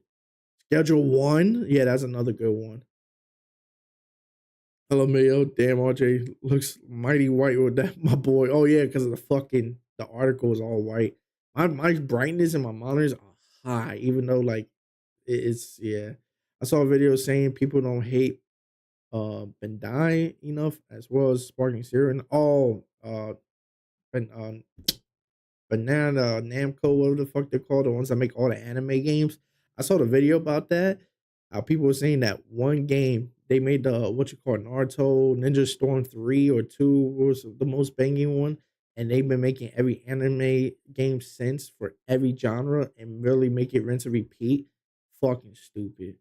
AAA is fuck. Schedule One got a nominated. Yeah, that's what I'm saying. Like the games that's coming out, and this is why, like, yo, I ain't gonna lie, Ox. If that Steam machine is cheap, you gotta join the PC side, bro. Like, come home to good gaming, bro. Because the PC side got so much games. Oh, and Ready or Not, when it came out in 2023, I think that was another one that was like a low key banger that people don't talk about enough too that year. Like 2023 has Starfield, which I think that was has. Hogwarts Legacy was a fucking banger. Jedi Survivor, I didn't like it as much, but it's still a good game. Baldur's Gate 3, Diablo 4. Diablo 4 is like a mix. The Legend Tears of the Kingdom, Street Fighter 6, I heard did really good. Pickem 4, I heard did really good. Marvel Spider-Man 2, I loved it. Resident Evil 4, I loved it. Dead Space, loved it. Metroid Prime Remastered, I didn't get to play it because I don't have the Nintendo, but people told me that shit was fucking fun to see that shit as remakes. Fire Emblem Engage, Avatar Frontiers of Pandora, people apparently like that one. Mortal Kombat 1, that one sucked, I ain't gonna lie. Amnesia the Bunker, scary fan, horror game fans love that shit. Minecraft Legends, people said that shit was good, but I didn't try it. Kirby Return to Dreamland, I heard that shit was popping. Remnant 2. Oh, I love Remnant 2. That shit was so fucking good. And yeah, oh, Sonic Superstars. I heard that shit did decent. Yeah, there was a lot of good games. Alan Wake 2, Cyberpunk 2077, DLC, Phantom Liberty. Yeah, that so the past 3 years, like it's been bangers for fucking games, and people don't talk about this shit. And I think what's like Lethal Company came out too that year. So many games that came out these past 3 years, and people still buy the casuals, buy the shitty ass games. RJ completely missed out my compliment. Which one? You're a beautiful person, all homo. I appreciate you, dog.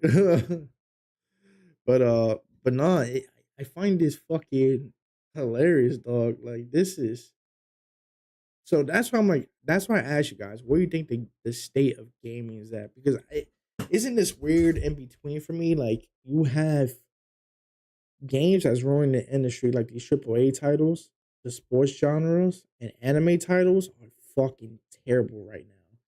And I think the problem is the casual gamer looks at sports games, anime games, and shooters. And if you look at those three genres alone, I can see why they think gaming is dead, but at the same time, that's what I've been telling all my homies and console gamers. I ain't gonna lie. Ever switching console to PC, I thought the hype was a little too overrated, but I'm not gonna lie. I can't look back at my console now. It's a no to me.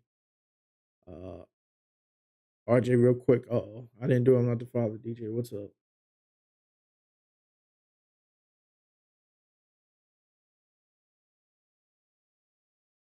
What are you about to type out?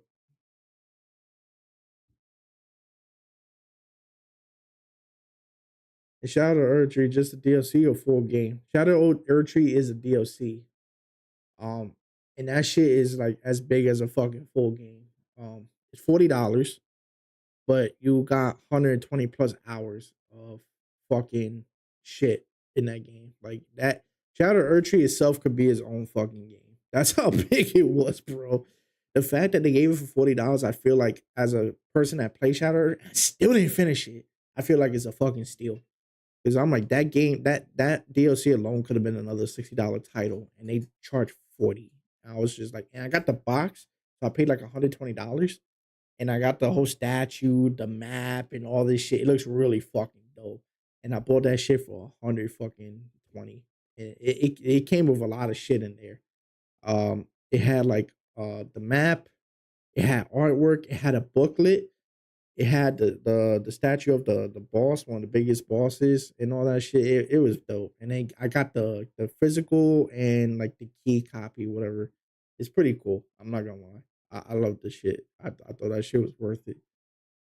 But nah, like I ain't gonna lie, Elden Ring was cooking, like fucking cooking. I thought that DLC could win Game of the Year, and fuck, I gotta pay the full price. Yeah, you're paying for a Game of the Year game. Like if and for those that don't know, when a game wins Game of the Year, that shit would never go in discount. Like that shit would never go in discount. If it's a Game of the Year game, or even nominated, depending on if it's second place or whatever, it will never go down in price. Baldur's Gate haven't went down since fucking. It was lower before it got Game of the Year, and when it got Game of the Year, it never went higher than the original price.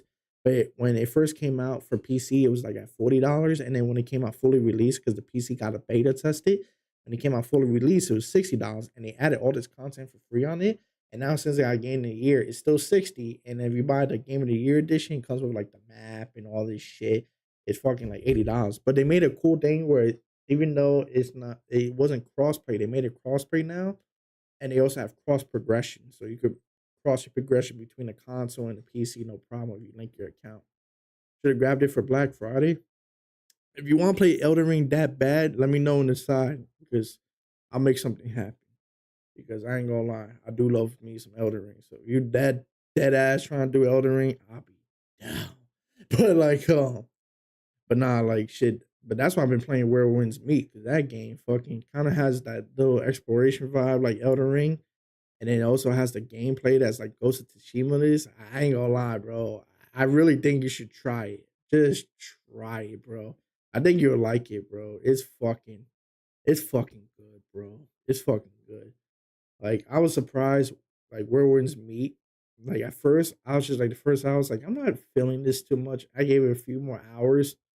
Like 3 hours in, I was getting kind of hooked, and then like 6 hours in, I was just like, oh, this game is fucking good. Like, and yeah, no. After the 1 hour mark, I was like lost. Like the graphics is great, but I'm like, what the fuck is this game about? And you really don't understand in the beginning, but then it picks up. And I will say for a game that like usually after an hour, sometimes a game doesn't really pick up well after an hour, but no, this game actually picks up well. The other game that kind of reminded me of that was Final Fantasy Stranger of Paradise. That game did not pick up until like hour one, hour two, and then you start putting pieces together. And by like the end of the game, that game was just like a masterpiece in disguise. But this game picks it up way quicker than that game, and it was worth it. No, I can't wait. I don't want to pay. I just don't want to pay 60 for it. Planning on spoiling everyone for Christmas this year. If I don't celebrate it for myself, you're planning to spoil everybody. You know, shit. DJ got some plans that he ain't tell us about. This man about to do some crazy shit. But but yeah, I ain't gonna lie though. Where Winds Meet, we could do that shit. That shit is free. W Master Debater. But nah, I'm not gonna lie, bro. Give that shit a try. I promise you. You're gonna like it. If you like that other game and this one, and you're interested in like Souls like games, like I think it hits that shit to the nail, bro. It hits that urge, but yeah, this shit. The past few years, I think we've been eating good as gamers, definitely on the PC side. But I think the problem is a lot of non PC gamers are not seeing the fruits of the labor because the console. It's very limited to some of the games they're allowed to play. That shit showed up mad late for this. Constantly pushed back or cancelled. Speaking of which, you've probably heard that GTA 6 is once again delayed. It's a game that's I ain't gonna lie, I feel like GTA 6 is gonna be the most overrated piece of dog shit we ever seen. expected to cost an unprecedented $2 billion. And it's gonna be expensive as shit. More than any game in history. And for some perspective, the Burj Khalifa in Dubai, the literal tallest building in the world, cost more like $1.5 billion and was completed in just 6 years. Since it was announced, we've seen 12 Call of Duty games and 8 Assassin's Creed games released in that same time frame. And yet, the GTA franchise will always be better remembered.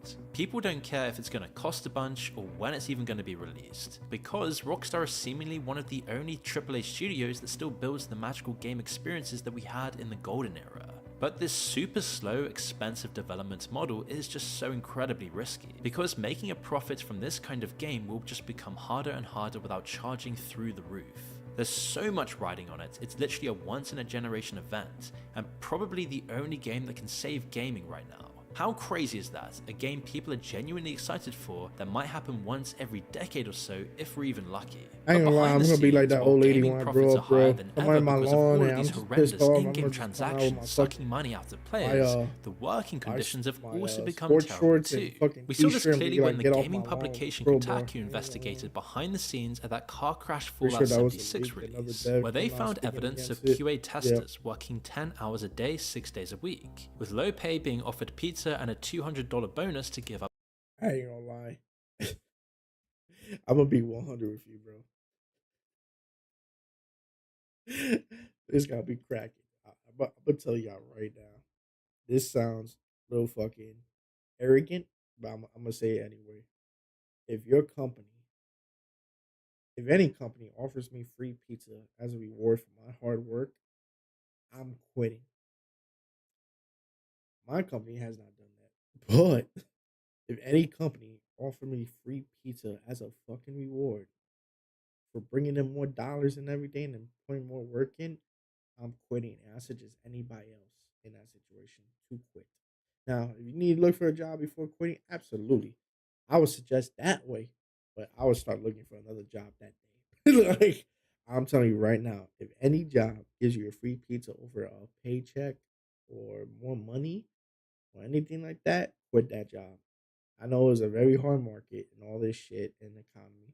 But what you do is the minute you get the free pizza, you say thank you, eat that shit. And then while they leave the door, you go on your phone and start putting applications to other jobs and do job interviews in the off site for the right. And then when you do those job interviews and you get hired and you sign the paper to start that new job, you're like, hey, I quit. Why? Because you know what? It just wasn't for me. But here's the slice of pizza you gave me. You get them that moldy ass slice of pizza, bro, that you didn't fucking eat, bro. Like there's no way in hell a company that makes billions of dollars like them should be offering fucking free pizza, bro. The fucking CEOs are buying yachts that are worth $5 billion.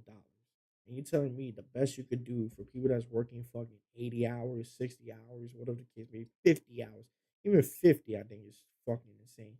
The best you could do for them is pizza. Like, I ain't gonna lie, bro. They could eat a whole dick. Like, I ain't gonna lie. Any of them could eat one. There's no way you're gonna give me free pizza when you're a $1 billion organization. $1 billion. There's a statistic too for y'all don't know. The 1% of the world that's rich makes more than the 90% of the world. The bottom 90%. The top 1% in the world makes more than the bottom 90% combined. I want y'all to think about that shit. We're the bottom 90%. And all of us together, and that includes the Kai Cenats and all the other people that streamers and shit like that, they are the bottom 90%. And the top 1%, the Elons, the Jeff Bezos, and all the other billionaires make more than all of us combined. I want y'all to think about that whenever you work in a job and think you need to be a slave for that job. Because, like I said in the beginning, my priorities change, right? I want to do things that's my dreams and then also be closer to my family as possible. If I can make money in other ways other than being somebody's fucking bitch, I will. And that's what I'm doing on the side, low key. trying to put things in stocks, investments. I want to own real estate down the line and rent out property. I want to start businesses and shit like that. And if I do all that stuff, nobody's the boss of me. And I want to get to that point. And when I get to that point, that's real freedom. Because nobody can tell you when to wake up, when to do shit, yada yada yada, right? And nobody, when you put your back, you put your whole fucking your blood, sweat, and tears into a company, and the best they can do for you is a pizza party. Yeah, fuck 'em, fuck 'em. Because no hard work in the world should be just a fucking pizza party. I understand it was a business just coming up. My first job I worked in, it was just a business coming up. They made 3 million 1 year, and they could only offer me a certain amount of money. That wasn't a lot. That was barely just above average paycheck. I did not get mad at them because they're a brand new business. That business is good for a long term. As in, if I was able to survive with that type of money they would give me, I know down the line, since I was one of the first in the company, I'm most likely, if they don't fuck me over, would be a board member down the line, right? Because I was there when they were just building. So when they gave me a small paycheck and couldn't give me that, like, extra money or whatever, that's understandable. But when it's $1 billion company like this, no, fuck no, bro. Fuck no. But I just want y'all to think about that shit, bro. Just don't put your hard work to waste. If you're gonna work hard, at least make it come back tenfold. Unlike these companies that take your hard work and make tenfold off of you and don't even give you more than a slice of pizza. That's insane. That shit. No. Up their weekends. Some testers had their bathroom I breaks hope you open timed. up your own shop. One DJ. said they'd fantasized Dude. about breaking a bone on the stairs so Wanna they'd see be the too boys injured win. to come to work. Think about that. That's the kind of thing that happens in a labor camp in China. And the gaming industry has laid off something like 45,000 It's legal workers since slavery. 2022. I call that When shit legal Microsoft bought slavery. Activision for nearly $69 billion, they immediately cut thousands of people. Unity, Sony, the same story. And a lot of these people were the OG developers of the greatest games. The actual artists More with the heartfelt creativity RJ behind twice the in games one that made our stream. childhoods. Then one day they're That just pizza laid off sounds in a good, Zoom though. call by these giant faceless companies. Man, that or pizza's just good, but it's finding not out from worth me social working media 20 extra before hours a HR fucking even week. tells them. And That's so you that. can see how anything remotely human This has my been Puerto hollowed Rican out ass of the for that one. industry in the name of 2 efficiency. extra hours a So day. they don't respect the studios, they don't 10+ respect the hours. developers. And you know what else they don't respect? The actual bullshit stories motive. and worlds that made these franchises valuable in the first place. Just look at what Netflix did to The Witcher. According to a former writer on the show, some of the writers actively disliked the books and games, and would That's even another mock thing the too, source bro. How you make a movie or TV show based on one of the best games that came out? The story's already made. All you had to do was reenact it, right? You don't even have to put any thought of how the character acts. It's already there, and they still fuck it up. That's insane. Like, material in the writer's room. They hired people who didn't just not care about the thing they were adapting, they actively made fun of it. Henry Cavill, who was a massive fan of the books and games, spent 3 seasons fighting the showrunner to stay faithful to the source material. It got so bad they had to leave after season 3, and then the viewership collapsed with it. The prequel, Blood Origin, got an outrageous I will say Henry Cavill was not a great Superman, but I think he's a great actor. I remember I said this like the other time. I don't think he was a great Superman. Compared to the new one that just came out, it really showed me he wasn't the greatest Superman. But I think he's a good actor. But I don't think he was meant for the Superman role. But he tried his best, and I think the director made it a terrible story. Me personally, I know people liked it because it was a little bit more serious and edgy, but Superman is more lighthearted. Batman's the edgy one. And I feel like they tried too much to make the Dark Knight with Superman. It just didn't fit to me. I fell asleep in every single movie. Like I fell asleep. That's how boring those movies were. And I feel like the people that praise it just are the people that are like so comic heavy. I get it. It's a little bit more in detail with a comic. But the problem is Superman was more lighthearted in the comics as well. He has a deep story, but he was also lighthearted. The fact that it was just so boring was just terrible. The Velma show that was awful, just profiting off a brand name. Yeah. And then I think they just kind of went the woke route. Like they just want to make it black. It's like the character was already white before. That's another thing too. If you're gonna make, that's why I praise what they did with Spider Man. Instead of making Peter Parker black, you make a new character. That's Spider Man. You made Miles Morales, right? I think they did it so well with Spider Man. And same thing with Captain America. You don't make Steve Rogers black. You make a black man that takes the mantle of Captain America. That's how you do it.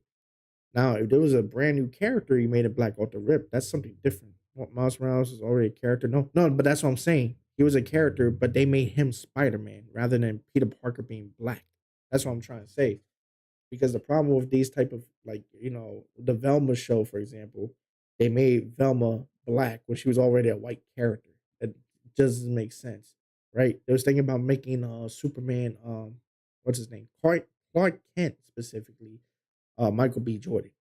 I don't mind a black Superman. Just don't make Clark Kent the black Superman. Make a new character, right?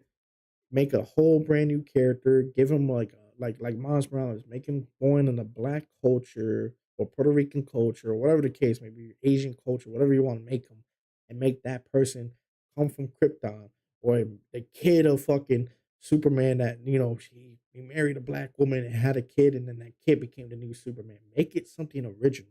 Don't just take a character and just change the color because that character already had the identity. They already had their own culture, right? That's like me taking Mulan and I make her white.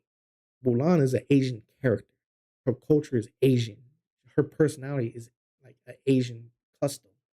And I put like a Hawaiian person or a white person and said that person's Mulan. That's not the same character. Clark Kent was born in a farm with white farmers. You know what I'm saying? Like that don't make sense. Jordan would be a good Electro. I think the what's his name? Jamie Foxx, whatever, did a great job. The only thing I just didn't like is they made him too nerdy. But I think him playing as the villain himself, I think he did a good job. I just think it's weird that they made him blue and all this shit. What they did with him in the new one, what made him look like Electro, I think they did a good job reamping the character's image. But Jamie Foxx did a splendid job. I think honestly, I think Michael B. Jordan being a Superman, I think is a good idea. Just don't make it Clark Kent. That's a white name, bro. Do you know what I'm saying? As a white character from Smallville. Make him somebody from fucking the city this time.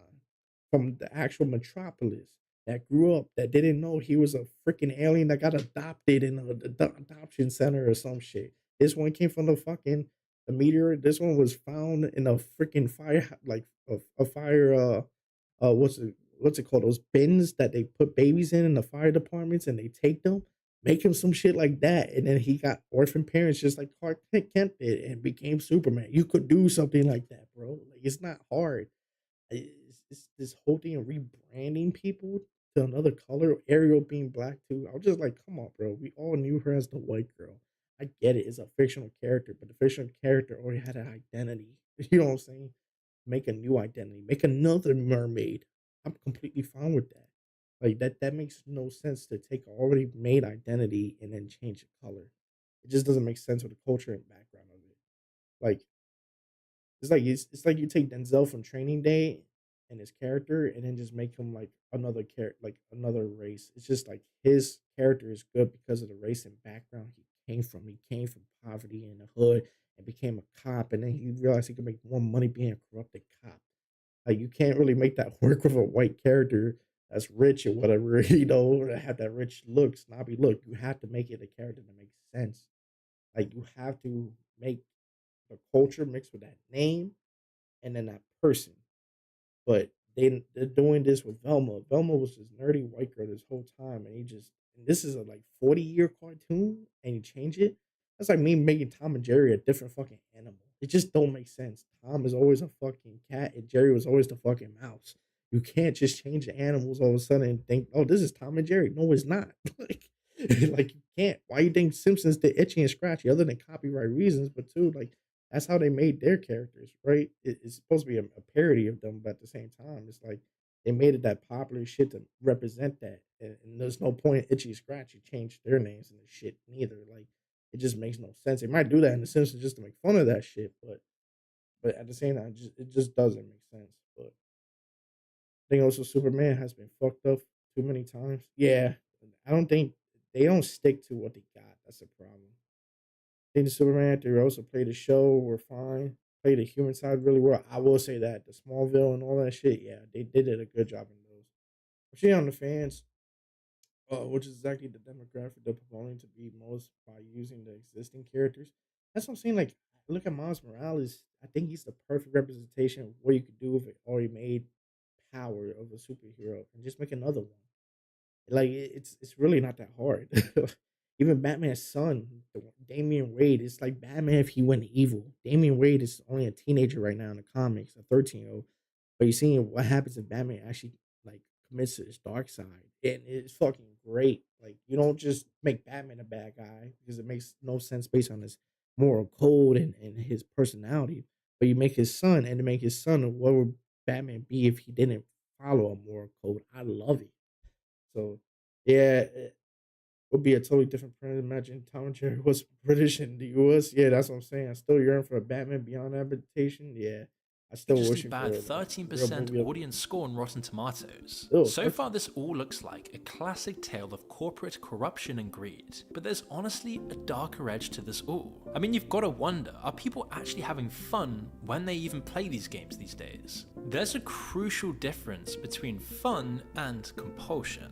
Fun is intrinsic, it arises from genuine engagement with the game world, from solving challenging puzzles, from collaborating with friends, making memories, socializing, and feeling really immersed in a different world. Compulsion is extrinsic, driven by the promise of external rewards, by fear of missing out, Yeah. by the nagging feeling that you need to keep playing even These when are you're not cartoon enjoying it. adaptation, I'll take. Rewiring your brain with addictive gambling mechanisms. Scan Reddit and YouTube comments and you'll find tons of posts just saying the same thing. I just don't enjoy playing games anymore. 63% of people don't even buy games now in all time. I feel like too nostalgia is a factor. But the only thing I hate when people say nostalgia, there's only one problem I have with that take. The problem I have with that take is people will say it's nostalgia for every fucking time. The other problem I have, like the problem I have with that is when you use it for every argument. I played the Godfather game, right, last week. And I didn't feel like it was nostalgia for me just missing the game. The nostalgia made me want to go back to it, but when I played the game, I even told Venom and Panda, right? I was like, damn, I had more fun playing this game than 90% of the games in my library from like Call of Duty, NBA 2K, and all these stuff because the game was just being a game. That's it. There was no microtransaction. There was no fucking hidden agendas. Like, imagine they put woke shit in fucking The Godfather. It's like, no, I'm supposed to beat up a guy and throw him off the roof for not, like, being part of Corleone's. There was a female owned fucking chef in one of the stores that was owned by the other family. And you had to either shoot people in the store, break their property, or take them and threaten them by putting them over a ledge or over a fire, or even beat up the woman, right? To tell them, like, yo, like, give me this property or else. Now, do I condone beating up women? Absolutely not. But that's real based on that time period. You know what I'm saying? If that game was made today, people were like, "Oh, look, they beat up women," like how they did with Grand Theft Auto with beating up grannies. But when crime happens, that's what happens. Now, Godfather did it really violent. Like we used to think it was bad because you beat up an old granny in GTA with a bat or a gun, but it didn't look that graphic. But Godfather made it look graphic. Like you see blood spit come out the face and everything. I just can't imagine them fucking saying the shit that they said about that game today if they made it today. Like it's crazy to me because it's like it is historically accurate because of that reason, right? That's why like Mafia 3, the one where the black guy was joining the mafia, I was skeptical about the game because I'm like, they didn't really allow black people in the mafia, but what they did to him was great. They made like a story where he gets betrayed and only used him because they didn't think a black guy could fit in the mafia type of thing. And then when you play later on that fucking game, you're getting your revenge on the mob and then took over the mob. That's not realistic, as in like that's not how it actually went in real life. But you made a revenge story. It's a what's it called? A historical fiction, right? That there could be a guy that get a revenge story and take over the mob. That is a possibility that is real. The only thing that wasn't real was a black guy joining the mafia. But when they did it, right? They did it in the sense that like, what would happen if a black guy actually joined the mafia? Most likely, the mafia would betray him because of his skin color. That part was real, and then you getting your revenge to do it made sense with that story. So I think that's why that game did fucking fantastic because they did something that's in the realm of real possibility compared to other games. So that's why I'm like, I don't understand when a game does things like that, right? People are quick to fucking go against it. Like I was skeptical, but I'm glad I still gave it a shot because that game was a masterpiece. Shit, low key looks fire. Oh yeah, no, have you played that one? The new Hitman? I heard the new Hitman was good as shit. Um, I was still liking the feeling of new nostalgia, but yeah, nostalgia is feeling. Is it feeling new? I must admit, DJ. I was wondering how they were going to do it, and he just pulls himself into the mirror or whatever and says, "You," says you off him. LOL. Yeah, pretty much. But nah, like some of these games that's nostalgia. I ain't gonna lie, they're hitting pretty well. The M is narrating it as well. Mm. But I will say a lot of these games in nostalgia has a magic to it right now that I just like, bro. I miss that magic feel when a brand new game. I'm not gonna lie, Where Winds Meet takes a lot of creativity from other games, right? But they piece it to make their own identity, but they took all the good things from other games. The only thing that they didn't take good is that got you system. But yet again, it doesn't affect gameplay, so they did something right there. But they sure, somebody said that they use whales in order to make the game free for everybody else. I'm like, I kind of understand that. The only thing that still sucks, I still want some of those outfits that was in those fucking got you things. But you know, you take 90% of the win and 10% of the loss. Am I gonna say that the game was a loss because of that 10%? No, hell no. But things like that, Elden Ring, Baldur's Gate, I'm always gonna praise them because they took me to a time of gaming where creativity was fucking great. And Elden Ring, when I got out of the beginning part and it was in Limgrave, I was like, wow, this world is massive. What do I do? My boy's like, that's what you got to figure out. I was like, they don't tell me what to do. They're like, no.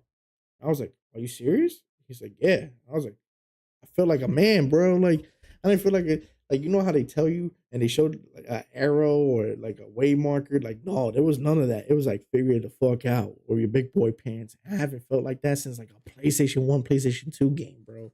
So I'm like doing that shit. I'm going to venture and shit, and I get fucked up by a dragon out of nowhere in the beginning of the game, or I fucking saw these big ass crabs that fucked me up too. I killed one or two knights by myself, and then all of a sudden I didn't know there was like 20 knights across the fucking the hill I was in. So they all charged at me and beat me the fuck up. It was great, bro. Like I was getting my ass whooped, but I'm like I learned lessons from it. I knew what to do from that on, and unlike the Dark Soul games, I wasn't in a linear path. I wasn't in this world, it was open world. And I think games are missing that magic too of like making exploration feel unique and fucking checking out the world yourself and giving a good storyline like Baldur's Gate and your own choices. Me playing Subnautica for the first time, yeah, that's a magic. You just like it's hard to see in a lot of games nowadays because they play it safe. I mean, like Subnautica gave you a small tutorial and like figure out the rest, and I like that. You know what I'm saying? It challenges me to do something in the fucking game. You know what I'm saying? I didn't know if this water was safe or this one's not. Some of the dark places are safe, and then the things that didn't look dark had some dangerous things. Like you know what I'm saying? Like it makes you really learn from your mistakes and learn instincts and learn survival skills in the game that you're like, oh, let me be cautious when I do this next time and stuff like that. Games are missing that aspect of letting the players learn. And that's why I love also about Where Winds Meet. I went some places, it was fun. And then Homegirl texted me today. She was like, bro, I found this new place and it looked like hell. I'm like, I explored most of the world. I did not find a place that looked like hell. That shit is crazy. She found a place that looked like fucking hell. And Where Winds Meet. And I've been playing over how many hours? Let me see. I've been playing this game for a fuck ton of hours. Where Winds Meet. I've been playing this game for 104 hours. 104 hours. And I still finding new things. I found a new boss the other day. Like 104 hours, just so y'all see it. 104 hours right here. 104 hours in this fucking game. I'm still finding new things. So that's what I miss about gaming, bro. That's a game I felt in real life dreading. It gave me the same feeling of direction. And then you realize there's shit in the water with you, and that's such a dread. Only game. I ain't gonna lie, I felt that way with Elden Ring, bro, because I'm like, I'm in the forest and I didn't know what the fuck was gonna fuck me up or not. And then when I get beat up by a random bear or some shit, oh my god, fuck that game sometimes, bro. Or I'm like in the middle of the grass field, bro. Okay, I'm gonna tell you real quick the story about what happened to me in Elden Ring when I realized this game was legit the truth, right? So I'm playing the game, right? And anybody knows it's Limgrave, right? You walk out the Limgrave tutorial place, you see a guy with a white mask and a white hood, right? And he tells you you got no bitches. But in Elden Ring talk, you're maidenless.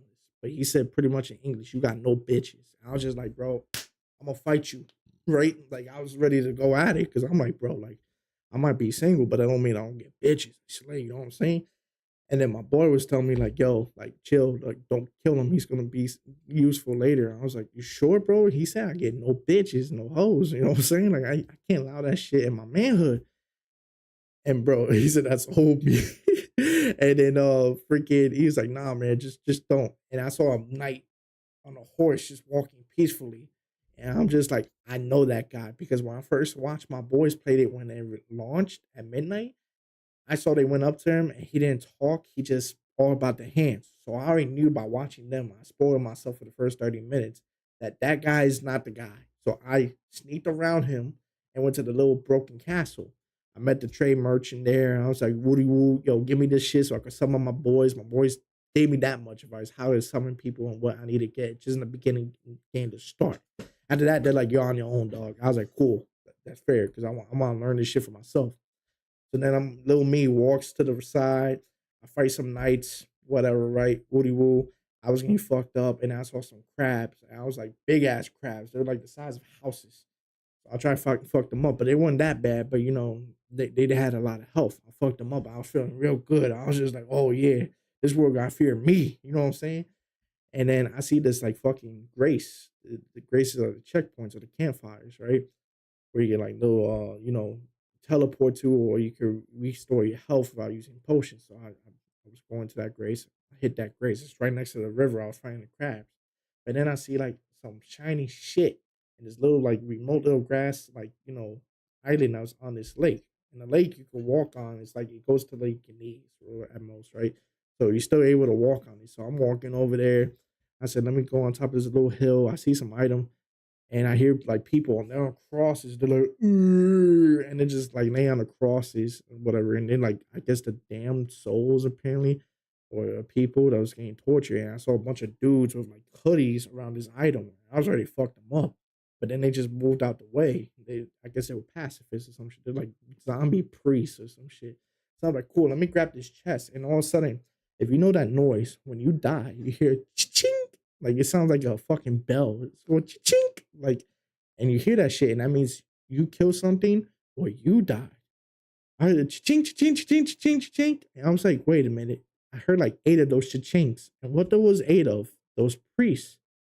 I turned around and right in front of my face, like this far from my character, was a dragon, bro. A fucking dragon. And mind you, I'm in like 1 hour of this shit. And the dragon is right in front of my fucking face. And I hear just roar in front of my face. And this is not shit you can make up in the game. This is shit that just, it happens because of your shit luck. And now I'm just like, oh shit. I hit his face one time. I saw this much of health out of this big ass health bar moved. I'm like, oh, I'm not doing shit to him. I turn around, start booking. This dude jumps up in the air, flies, and shoots fire all over the floor. And guess what pathway it hit? Me. I died instantly. I said, fuck this place. I didn't go back to that lake for like days until I got stronger. And bro, I'm telling you, bro, that's when I realized, oh, this game is real. Like the shit they said is fucking real. Like this is like what men are made, bro. This is literally the beginning area, mind you. Limgrave, the beginning area. And they dropped a dragon in a random spot that just it wasn't like laying there and sitting there. It comes from the sky and just comes out of nowhere if you hit this certain location. I realized that after going there 100 times. So I'm telling you, bro, that game has experiences that nobody can ever say. And when you play that game for the first time, that magic is the most magical thing in gaming I ever had.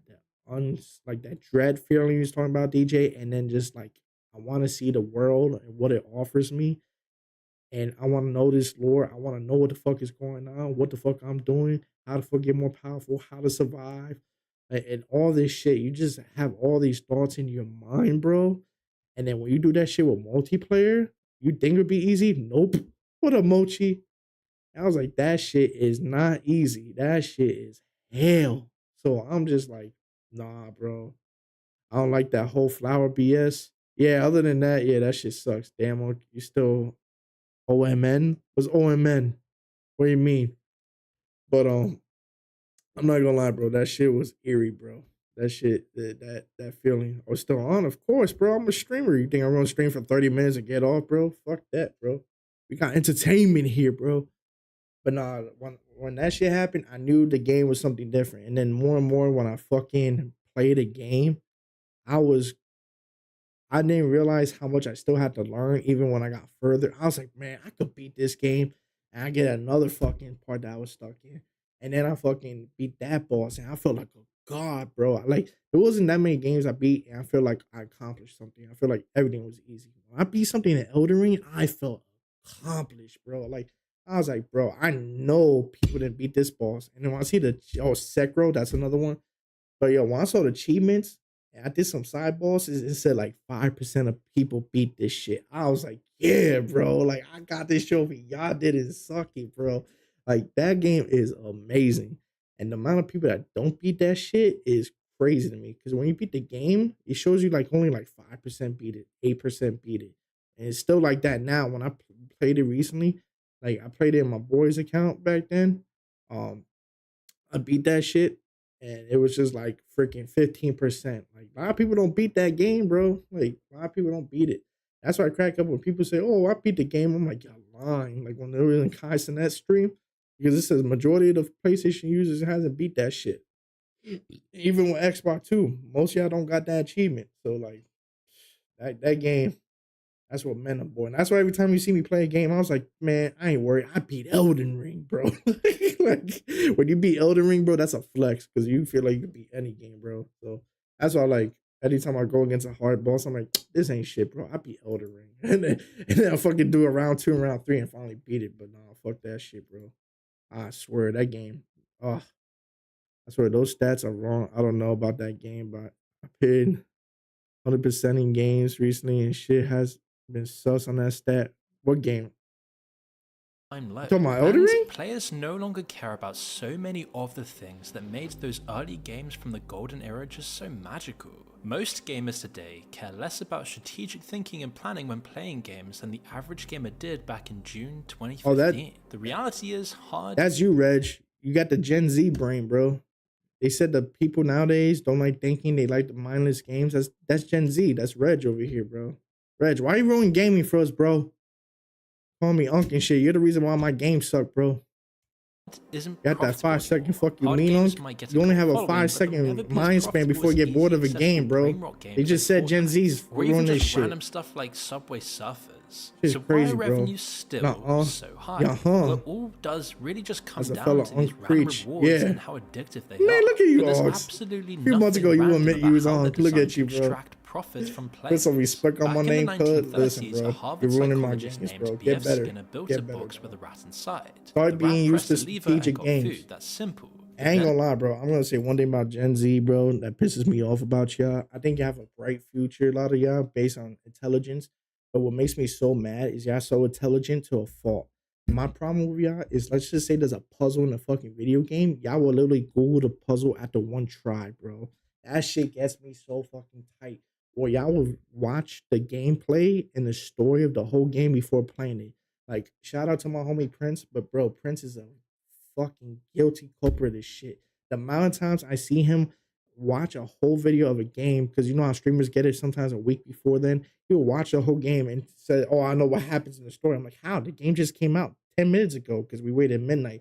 And he's like, "Oh, I watched it online." I'm like, "Why would you watch the whole game and not experience it yourself, bro?" Like, that shit bugs my mind. Or when there's a puzzle in the game, I used to spend like 3 to 6 hours and 10 hours, and then then I'll go to the GameStop the next day and get the fucking the cheat books. I used to have guides also how to beat certain games and shit. And then I'll try, or back then Cheat CC, the website used to have like how to do it, and then later on YouTube started doing it too. But I will wait. I want to challenge myself before I do that shit. And most of the time I figured it out by then. There's those few puzzles I never did, but like most of them I did. Bro, y'all get stuck for 5 minutes. I see this in people's streams, YouTube or whatever, that they look online for the answers. Like, bro, challenge yourselves, dog. Like, that's the point of the fucking game. Like, I ain't gonna lie, y'all Gen Z's ruin that shit, bro. Or know the story before the game comes out. It's like, bro, like, don't play with me the game now. That shit. But 6 hours is crazy. But that's dedication, bro. And you're Gen Z, you don't understand that shit. Back then, we couldn't just fucking YouTube every fucking thing. Like, people didn't get it days early. So when that shit was started, you didn't see a week or two before that shit came out. So you had to spend 6 hours, or you was literally not playing the game because there wasn't YouTube for every fucking game at that time. Back then, YouTube didn't have that many gamers play it. That was till like, I want to say 2014 and after. That's when people started making guides on YouTube. Like 2010 to 2012, I was in high school, whatever, and people was not like fucking doing guides on shit that much, or you had to wait like a week or two before that. Like, that shit was fucking crazy. And Skinner made the rewards random. Press, you get nothing. Press, nothing again. Press, this time, you get the food. The rat went absolutely berserk, pressing thousands of times, never knowing when the next pellet would drop. Skinner said you could do this with any animal. He turned a pigeon into a pathological gambler in a demonstration. This is the mechanism Bro, the behind OG every playthroughs of random Dark box in Souls? every game Jesus you've Christ, ever bro. played, because they I'll draw never on the play the same OG one. underlying psychology. Genshin generates an average I'm not that much of a $1.6 man, billion bro. in annual revenue, and it is one of the most egregious examples of using addictive psychology for player profit extraction. Oh, you know, people that play this game, I need, give me an explanation why people buy this fucking waifu, uwu, fucking Loot kitty boxes cat, come fucking with low femboy drop game, rates of bro. under Still need 1% for explanations on top that. tier items, costing approximately $25 for 10 pools. But there's a pity system that Christ. guarantees a 5-star after 90 pools. This means potentially spending RJ, aren't you gonna play $900 this? on a What? single character Genshin for a Impact? single item, Mochi, you with funny. the added pressure that You're know funny, you will Mochi. get it You're eventually funny. if you spend more.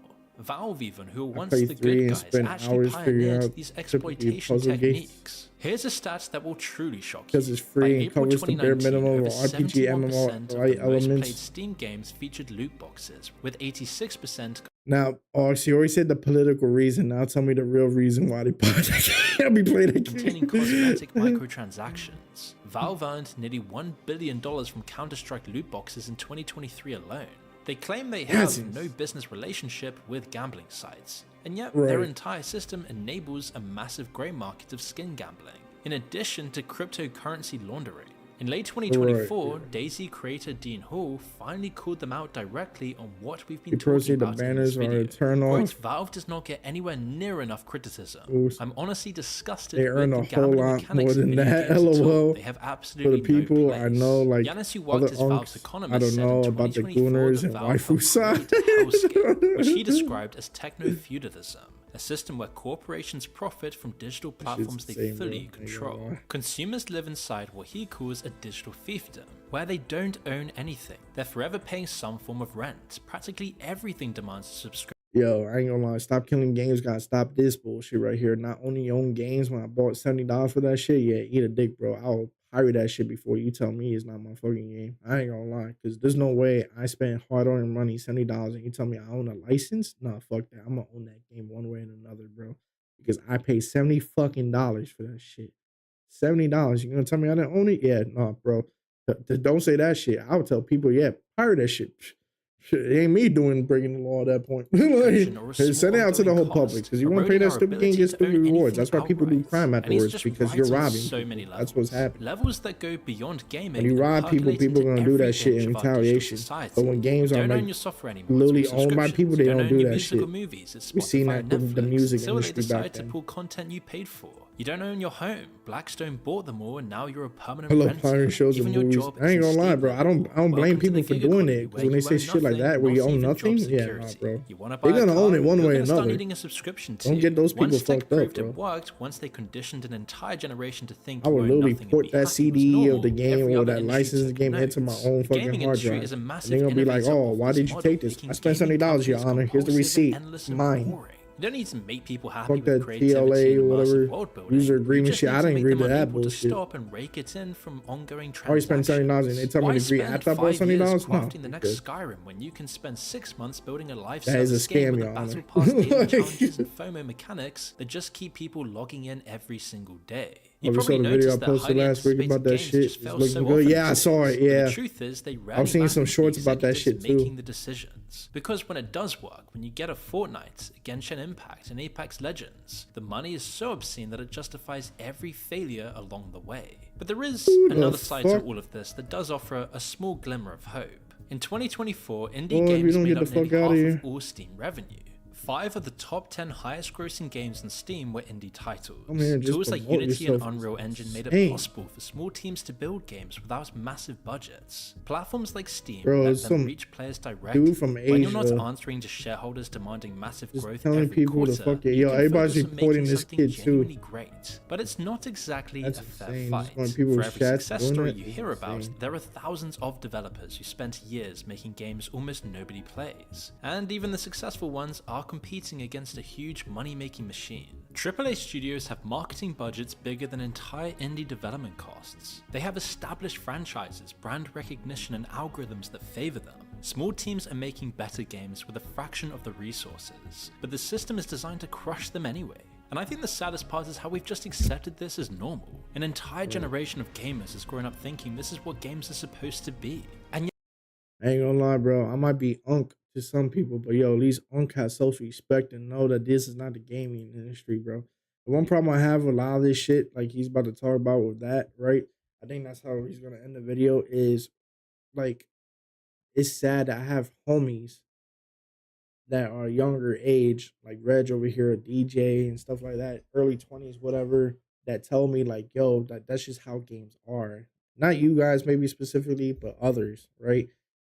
And that just breaks my heart because it's like, bro, you're supposed to own your games, right? You're supposed to fucking play the game without having to spend a single dollar. You're supposed to have fun without fucking paying some paywall to play the rest of your game. Like, it's sad that a generation thinks everything is either live service, open world, or you have to pay for fucking every minuteness, like fucking detail of that fucking game, or wait till it's fucking finished later on. Like, it's oh my god, it's fucking pathetic, and it's sad because there's a culture of kids that think this is normal. Like it shouldn't be, not at all. But you know, it is what it is. But hopefully it gets better. So for those that watch Stop Killing Games, whatever, that movement and whatnot should definitely fucking support it, push it, share it. Still, don't let it die. Ark said, well, I will say streaming has helped the indie game titles get more spotlight, but since they can't really afford all that marketing and big deals, yeah, no, definitely. Like Repo is a good example. Personally, I like open world, but everything else, yeah, agreed. I think open world is good to extent. Like Final Fantasy II Rebirth, the second part that they made an open world, and me and homegirl Kitty was talking about that shit. Like the original game wasn't open world. Like there was no point in making it open world other than they just trying to fit a fucking trend. So like open world makes sense when it makes sense. Assassin's Creed's been doing the open worlds way too much, and sometimes it just needs to be linear. Everybody's tired jumping off the fucking rooftop after fucking finding more locations in the map and repeating that same cycle 50 fucking times. Not that Assassin's Creed didn't do good the first 2-3 games they had it, but doing that shit 20 Assassin's Creed straight gets boring. Revamp the system if you're gonna make it open world. Stop using the same old shit and try to make a cash grab out the fucking name. Like some games are not meant to be open world. Like Jump Force was like an open world anime game. Like, why is there an open world aspect, but then the fights were still not open world? Like there's just certain things that just doesn't make sense in gaming, and that's why that game died, for example. But like things are trying to be open world and just doesn't work. I think Xenoverse, people loved it. I think it was trash. One and two. And then two, the fact there's an open world fucking Dragon Ball game, trash as fuck. Like tired of it. Final Fantasy VII, the Rebirth fucking one, trash to me with the open world aspect. It's just a lot of things that just doesn't have to be fucking open world. That is. All zombies with a campaign being an open world mission shit. I mean, not zombies, but like Black Ops 7 and 6 did this open world campaign shit missions. Like, stop. Stop. Like, that shit's just stupid. Cookies literally just a search for the Gooners and Wills. Facts. No, you getting a remake. I should stop making at the Black Fair. But nah, bro, like there's just so many bad shit. But nah, if the remake does come, they better not fuck that shit up. I thought the remake was, I mean, the original was okay. I like the combat and the pirate aspect, but I thought that storyline didn't make no sense for the Assassin's Creed like trilogy or whatever the fuck they were doing that time period. Now it's more than a trilogy, but there's a lot of things that just don't make sense on it, and they should have done better with that regard. But they didn't. Of course, they fucked it up. They did stupid shit. It just didn't make sense. Um, just stupidity overall. They need to get rid of that shit. Yo, I ain't gonna lie. The one thing I find funny, bro, every time I do like a stream or a podcast or whatever, some shit like that, there's always people that try to literally start their stream around the time like over like an hour and a half, 2 hours in mine. And I'm like, I think they do that in the fact that they think they're gonna get a free raid out of me. And that shit is fucking annoying. Like I just looked at that shit right now. I'm not gonna say names, but like that shit's getting fucking annoying, bro. I can't imagine if I ever did get big. I don't think I ever will, but if I ever did, the amount of people that would just try to feed off of that shit is fucking insane, bro. It's like, dog, like my streams do not pop off like fucking other big streamers or whatever. I have you guys, I have a small community. Like the fact that you want to feed off of like the very small community I have just because you're not entertaining enough is fucking insane to me. Like if you want fucking people to watch your shit, be entertaining. Stop trying to feed off of my fucking shit or my me and my partner shit back then. Like this is like at least I haven't done one of these styles for a while and I haven't seen them do this shit for a while. And then all of a sudden I see them starting to do this right when I start streaming today. And I haven't streamed like other than a weekend and like once a week since the Thanksgiving holiday was coming up.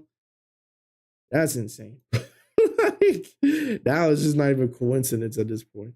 It'd be like unentertaining and proud. LMFAO. That's what I'm saying. I don't even think I'm the most entertaining person in the world. Like I don't have like 100 people on my fucking streams because a lot of people don't think I'm entertaining. That's completely fine. But just because you have 1 or 3 people like in a consistent basis viewing your shit, and you see me that have a little bit more than that shit, and you trying to feed off of my success because if I could hold 10 people some days and 20, yeah, guys were saying when I had the Big Back Twin podcast, you want to fucking take off of my shit because we had like 20 something people and you had one, like, you know what I'm saying? Like you don't even make your own schedule on your shit. You always do it right after my shit. That's the shit that pissed me off, and they continue to do that shit even to this day. I'm just like, that's so corny, bro. Like I don't know. Like there's a lot of fake people in this shit. That's the other thing too. The people I have in the Discord are real for a reason. But just need to archive these Unk Talks and get them to YouTube, get some extra range. It's already pre-recorded and trimmed, etc. Yeah, the only thing is I gotta find an editor, bro. I gotta find an editor. Entertaining as fuck compared to me, LOL. Don't sweat it. I ain't gonna lie, DJ. You gotta do more streams where you're fucking your rig, bro. That shit looks so good. The quality. The only thing was, I think your mic was too far from your mouth because you sounded way far from your mic. So you might have to just fix that. But that shit looked good, bro. And then seeing your screens, it actually looked really good. Like the camera caught it really well. I ain't gonna lie. That shit was one of the dopest streams I've seen. I don't see that many people do that type of streaming no more like that. Even with like games like American Truck Simulator. And the fact that you had it such nicely angled and everything. The presentation, mwah, 10 out of 10. You just gotta fix that mic quality. I don't know if you rechecked your VOD, but check your VOD and you see what I'm talking about. In that first like 30 minutes, I was talking about the mic sounded low and whatever. You might have to see how to fix that. Yeah, I gotta figure out. I'm gonna fix that. I might have to call you later. Bet. I think it's probably one you gotta move the mic closer, and two, you have to put up the what you call it, the gain on that shit. You might have to put the gain. Okay, so you probably had to put gain up at that point. That's where it could pull more of the volume. Because if you had the gain up, you could probably pull from a further distance. Yeah, yeah. And then you should be fine. But yeah, other than that, I thought that shit was amazing, bro. I was just like, if I wasn't playing the game and like, I think I was streaming also or co-streaming, I would have fucking been watching that shit straight, bro. Yeah, I think I was streaming. But I was like, bro, that shit looked sick. Like, I ain't gonna lie, I fucking loved it. But let's see. I think I'm gonna raid my boy, the legend. You know who this shit is, bro. So DJ knows who he is personally. That's why I was so hyped to show y'all when y'all were coming down. I ain't gonna lie, bro. That shit is sick, bro. Like I thought you had it like a little bit nicely, but I didn't expect it to be that nice. You know what I'm saying? Like, because I know you had a budget still, so like I knew it was gonna be good, but I didn't know it was gonna be like great. Like that part was shocking, bro. How great it was. I thought it was gonna be like an 8 out of 10 spectacular. No, that's 10 out of 10 work, bro. That I see why you save so much money inside. That shit is well paid off, bro. Shout out to fucking DJ. Let me do this before I do that as well. But yeah, if y'all haven't followed DJ, y'all definitely gotta follow DJ after that shit. That shit was a lot of fucking work he put in there, and it should definitely pay off.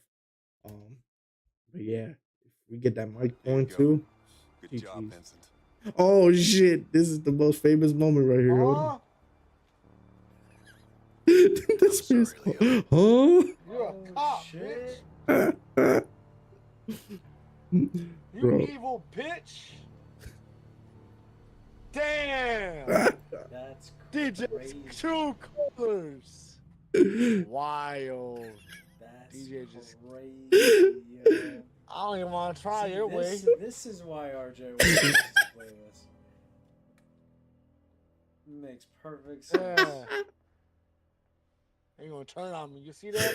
You see how Bro. fast DJ gonna turn on want me? to kill him, so he knew exactly how this was gonna play out. Look at He that set me shit. up. Look at that shit. Damn, Bro. DJ. Man. I ain't gonna lie, Show DJ. You might be show forever that. to snitch after this one. I ain't gonna lie. Bro, it's funny. Most of y'all clips always has something with me in it. That's the funniest fucking thing, bro. Every clip has something with me in it. That shit's hilarious. Even his what was the last clip I saw of his? It was a Ghost Recon. It was me and him on the floor holding hands and shit. It always clipped that, bro. Oh my god, I was caught so caught. I was caught so off guard, y'all. That's the thing I was expecting. I ain't gonna lie. That shit was absolute cinema. Just cinema. Oh my god, bro. That shit fucking hilarious, bro. That man was so hurt. He was just like, but then it was a funny part, bro. After that part happened, DJ went straight after fucking Venom and started shooting that man with no remorse, bro, at all. Like he's like, I gotta do it. It's part of my job.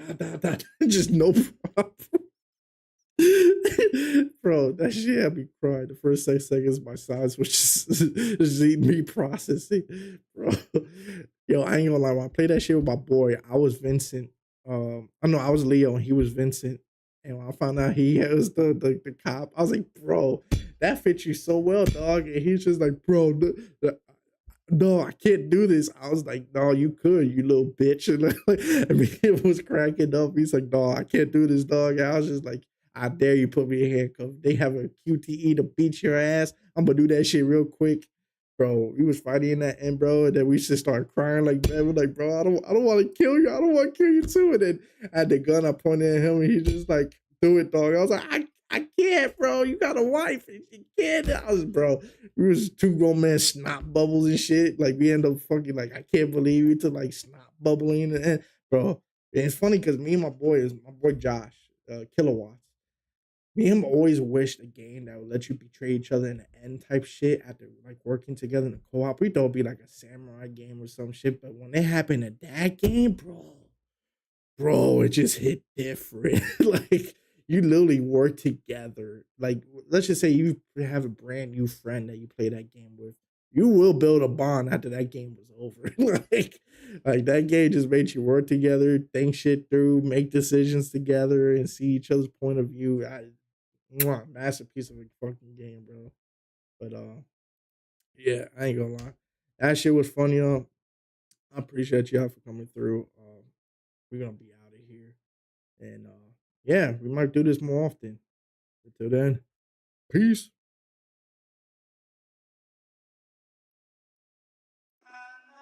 All right.